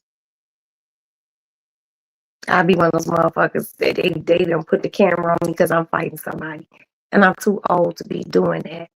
But a few years ago, I was ready. I was ready to bang with her because I was just like, I couldn't believe she was talking to me like this on Christmas because she was harboring resentment. And see, I learned the term Mad Day on YouTube. I had never heard none called Mad Day. I wasn't mad at her, but she was mad at me. So since she was mad at me, she let her feelings come out. And since I had known her since the 4th grade, we didn't go to the same school. She went to O'Keefe and I went to St. Philip. But we grew up in the same neighborhood, on the same block. So we played in the park together. We chased the ice cream truck, you know. For her to flip like that, like I just can't, it ain't no coming back once you flipped. And she did that. Okay? She did that. And if you do it once, you'll do it again. You know, there are some people in life where, you know, they be like, I'll never do that again. And they stand on it and they won't.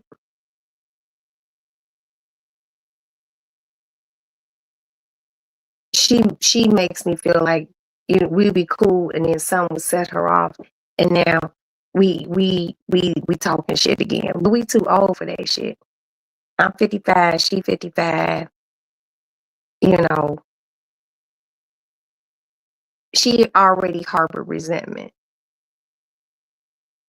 And I don't like that. Because I don't have like resentment for people like that. I don't hate on people. I don't crave what others have. I'm very content. And she wasn't. And maybe since time has passed and she got some religion in her life, maybe she is more content. But I'm gonna need an apology from that bitch. Because Because you tried to disturb my Christmas, bitch. I'm gonna need an apology. I'm gonna think about it. I'm gonna give it another month or so. Because I hope she didn't think when Monique, Mimi, gave me her number, I was just gonna be, oh, let me call her. Girl, fuck you. I call you. Did you beat up somebody from the 4th grade and y'all was chasing Mr. Softy ice cream? No, me and her ain't had no physical altercation, but she was talking like she wanted to have one. Don't do all that talking. Don't do all that talking. And we right here. Either we can sit down and talk about it like ladies, or we can get ignorant about it. I mean, that's just the Chicago way. That's the Chicago way. I ain't got time for all that bullshit. But see, she also one of those type of bitches who would try to scratch a bitch in her face. She one of those. She had nails too. That bitch probably would have been like, real. You know, and it's always some mid-ass bitch who want to go for a bitch face. But I would have been going for her shit too. I'll be right back.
Sorry.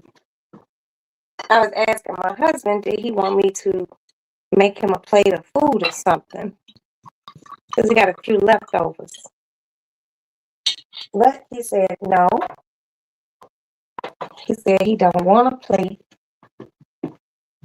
He said he wants to get in the bed and lay down. I'm sorry. I didn't disappear for long. I had to go say hi again to my husband, see if he wants something to eat, girl.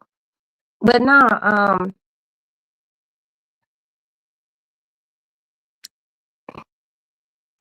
I just want you all to know this. 2026. We grown, okay? If somebody or something don't sit right in your spirit, don't fuck with it. And this is, stop it. Stop. I'm getting ready. When I get off of here, I'm gonna go get an orange.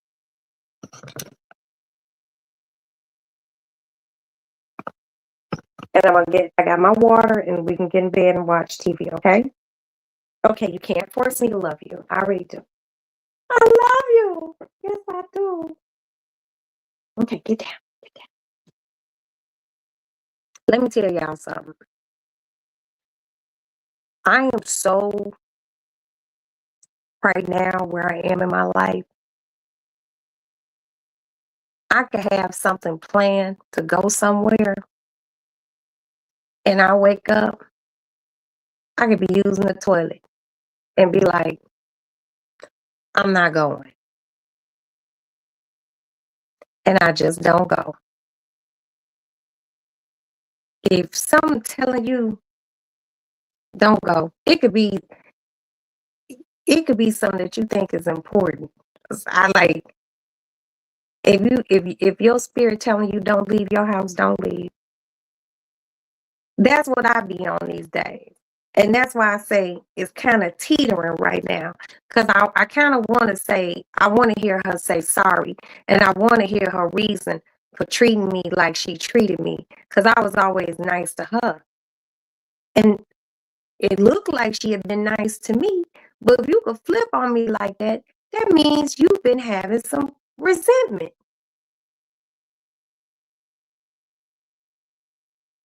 And I don't take threats lightly, So I just like I said, yeah, I gotta think about that and pray on it. And I gotta ask my mama. I'm gonna ask my mother. Be like, I'm gonna tell my mother what happened. And my mama be like, fuck that bitch. Because that's how my mother talks. But she wouldn't say fuck that bitch like that. My mother would say it like this. Fuck that bitch. Fuck her. She's nothing. That's how my mama talk. And if my mama says fuck her, I'm just gonna be like, you know what? Fuck her. Because sometimes I gotta go to my elder and ask, what you think? Give my mama the situation. If my mama say no, I ain't gonna even contact her. Cause I feel like I'm a decent ass motherfucker. If I ain't fucking with you and you still can get in touch with me or something, and I'm still not fucking with you, consider yourself lucky. Cause I just don't like dissension. And to me, she tried to bring dissension to me on Christmas, my favorite holiday. Cause I love Christmas, Christmas trees, the whole ambiance of Christmas. This bitch tried to play with me on Christmas. Like, girl, please. Mm-mm. I'm gonna give it some thought. But I'm gonna finish this cigarette, talk to y'all for a few minutes and get off of here. Go brush my teeth, get in bed, eat my orange. Cause I got all these little mandarin oranges. My girl coffee. Hey baby, how was your day? How was your day, Miss Coffee? I hope you had a fantastic motherfucking day. I hope your tomorrow is great. I hope you have a great and safe weekend. I hope you rest. I hope it is productive and unproductive, especially if you ain't got shit to do. Shit. I'm getting real close to being an empty nester. I told you I ain't just gonna put my kids out. I'm gonna make sure they ready for the world. And then they can go. But the more and more I think about it, in the basement doing laundry. My son went and did the laundry today. He came home, dumped that shit on the bed. I folded that shit up and got it done. It's always good to go into the weekend and get your laundry done. Now, we did laundry on, what's today? Wednesday? Nah, today Thursday. What's today? Wednesday or Thursday? Come on, y'all. Okay, Tuesday, I was with my attorney. Today, Wednesday. Hold on, y'all.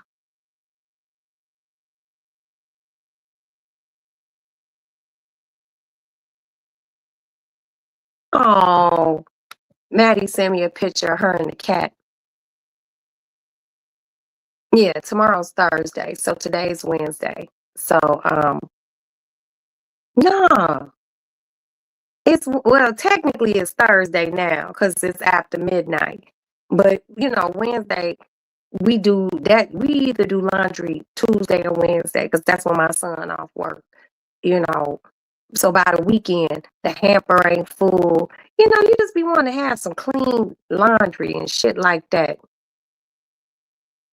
I need y'all to send good vibrations, good energy, that I find the right place. Now, this next place, we rent that place too, because I'm waiting for something because I want to buy a place. And it's a lot of red tape with buying this place. I'll tell y'all at a different time. But just pray that we find the right place to go. I only need to be there about a year, if that. But, I just want to be able to have room for my children and cabinet space in a closet.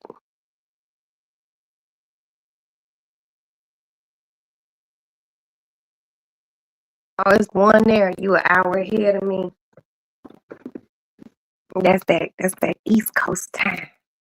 Ain't nothing wrong with it. But yeah, I just want a place that I can have more cabinets, counters, and shit like that. It's midnight there and 2 a.m. What? Oh, so yes, Thursday. Oh, my bad. I'm 1 a.m. Okay. So that's East Coast time. It used to tweak me out living on the East Coast. That time ain't too bad. Like to be an hour ahead and we like an hour behind, it just be fucked up. Like when you go to places like out in California or you travel overseas and it's it's like 8 hours ahead. That shit fuck you up. Like your sleep be all thrown off and shit. Where was I at? Mm, I really want to say, if I'm not mistaken, the Dominican Republic is either on the same time as Chicago or it's like East Coast time. I don't remember, but it's not too much of a difference. You know what I mean? I I think that's the same way like with Jamaica, but then it's like in places like Japan and like over like Saudi Arabia and shit, it's like 12 o'clock in the afternoon or damn near nighttime. It's places that on New Year's, they so far ahead of us, they already celebrating their new they new year. Man, God didn't make no mistakes. I promise you. Oh, I hate when my cat does this. Let me get this bitch some more. Nah, so it's Thursday. Yeah, it is. Because my son go back to work tomorrow. And I'm gonna call Sam tomorrow. I'm gonna go get my nails did. And shit, that's it. Come back home, chill. Here, cat.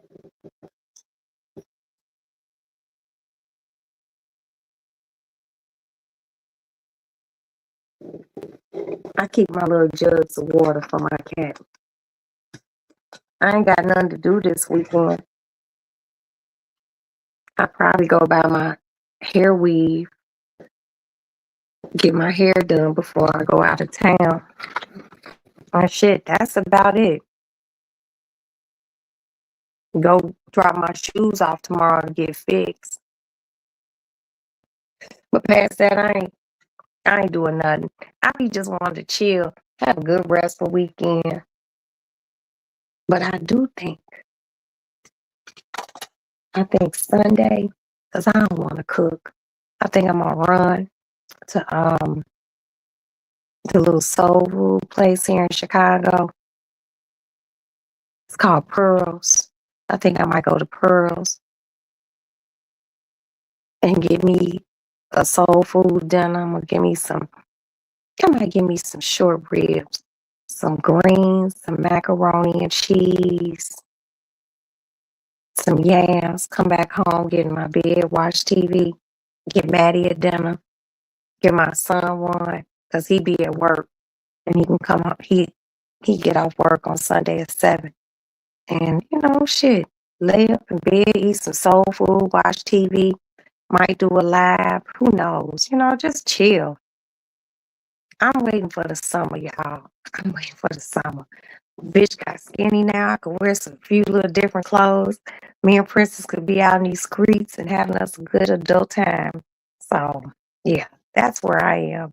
And that's what I'm thinking about. And I'm thinking about you guys. And I just want everyone to have a splendid rest of this week. There's one more day in this week. Have a great weekend. Be safe. Be discerning.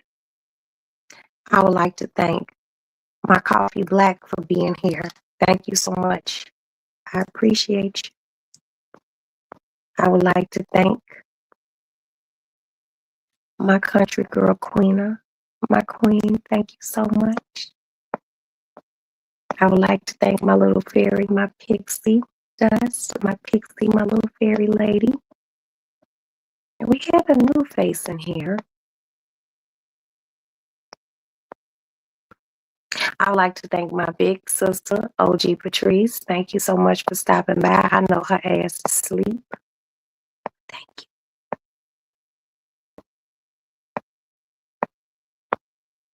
I would like to thank my Kiki. Thank you so much, Kiki, for stopping by. I'm going to need you to watch a zombie movie, baby. Come on, get in tune in case the shit pop off. I would like to thank Barry Carson. Thank you so much. You're new to the Lady Lounge. I appreciate your support. I hope you hit the like button.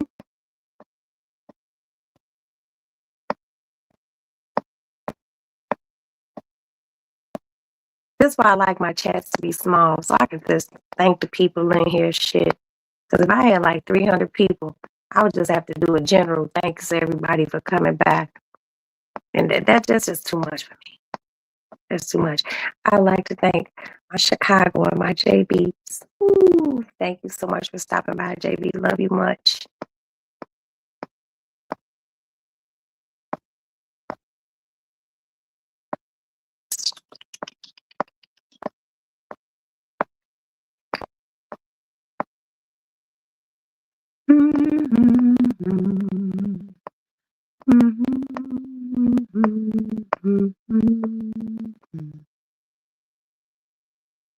I would like to thank Ed CKJ.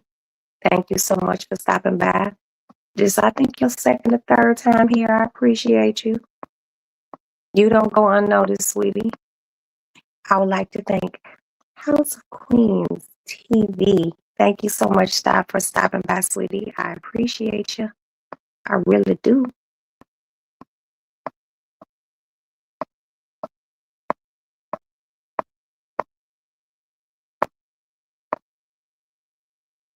I would like to thank My With the Shits. Thank you so much. I appreciate you. I would like to thank the head hunter, Miss Tenneke. Tenny 1010, baby. Thank you for coming by here.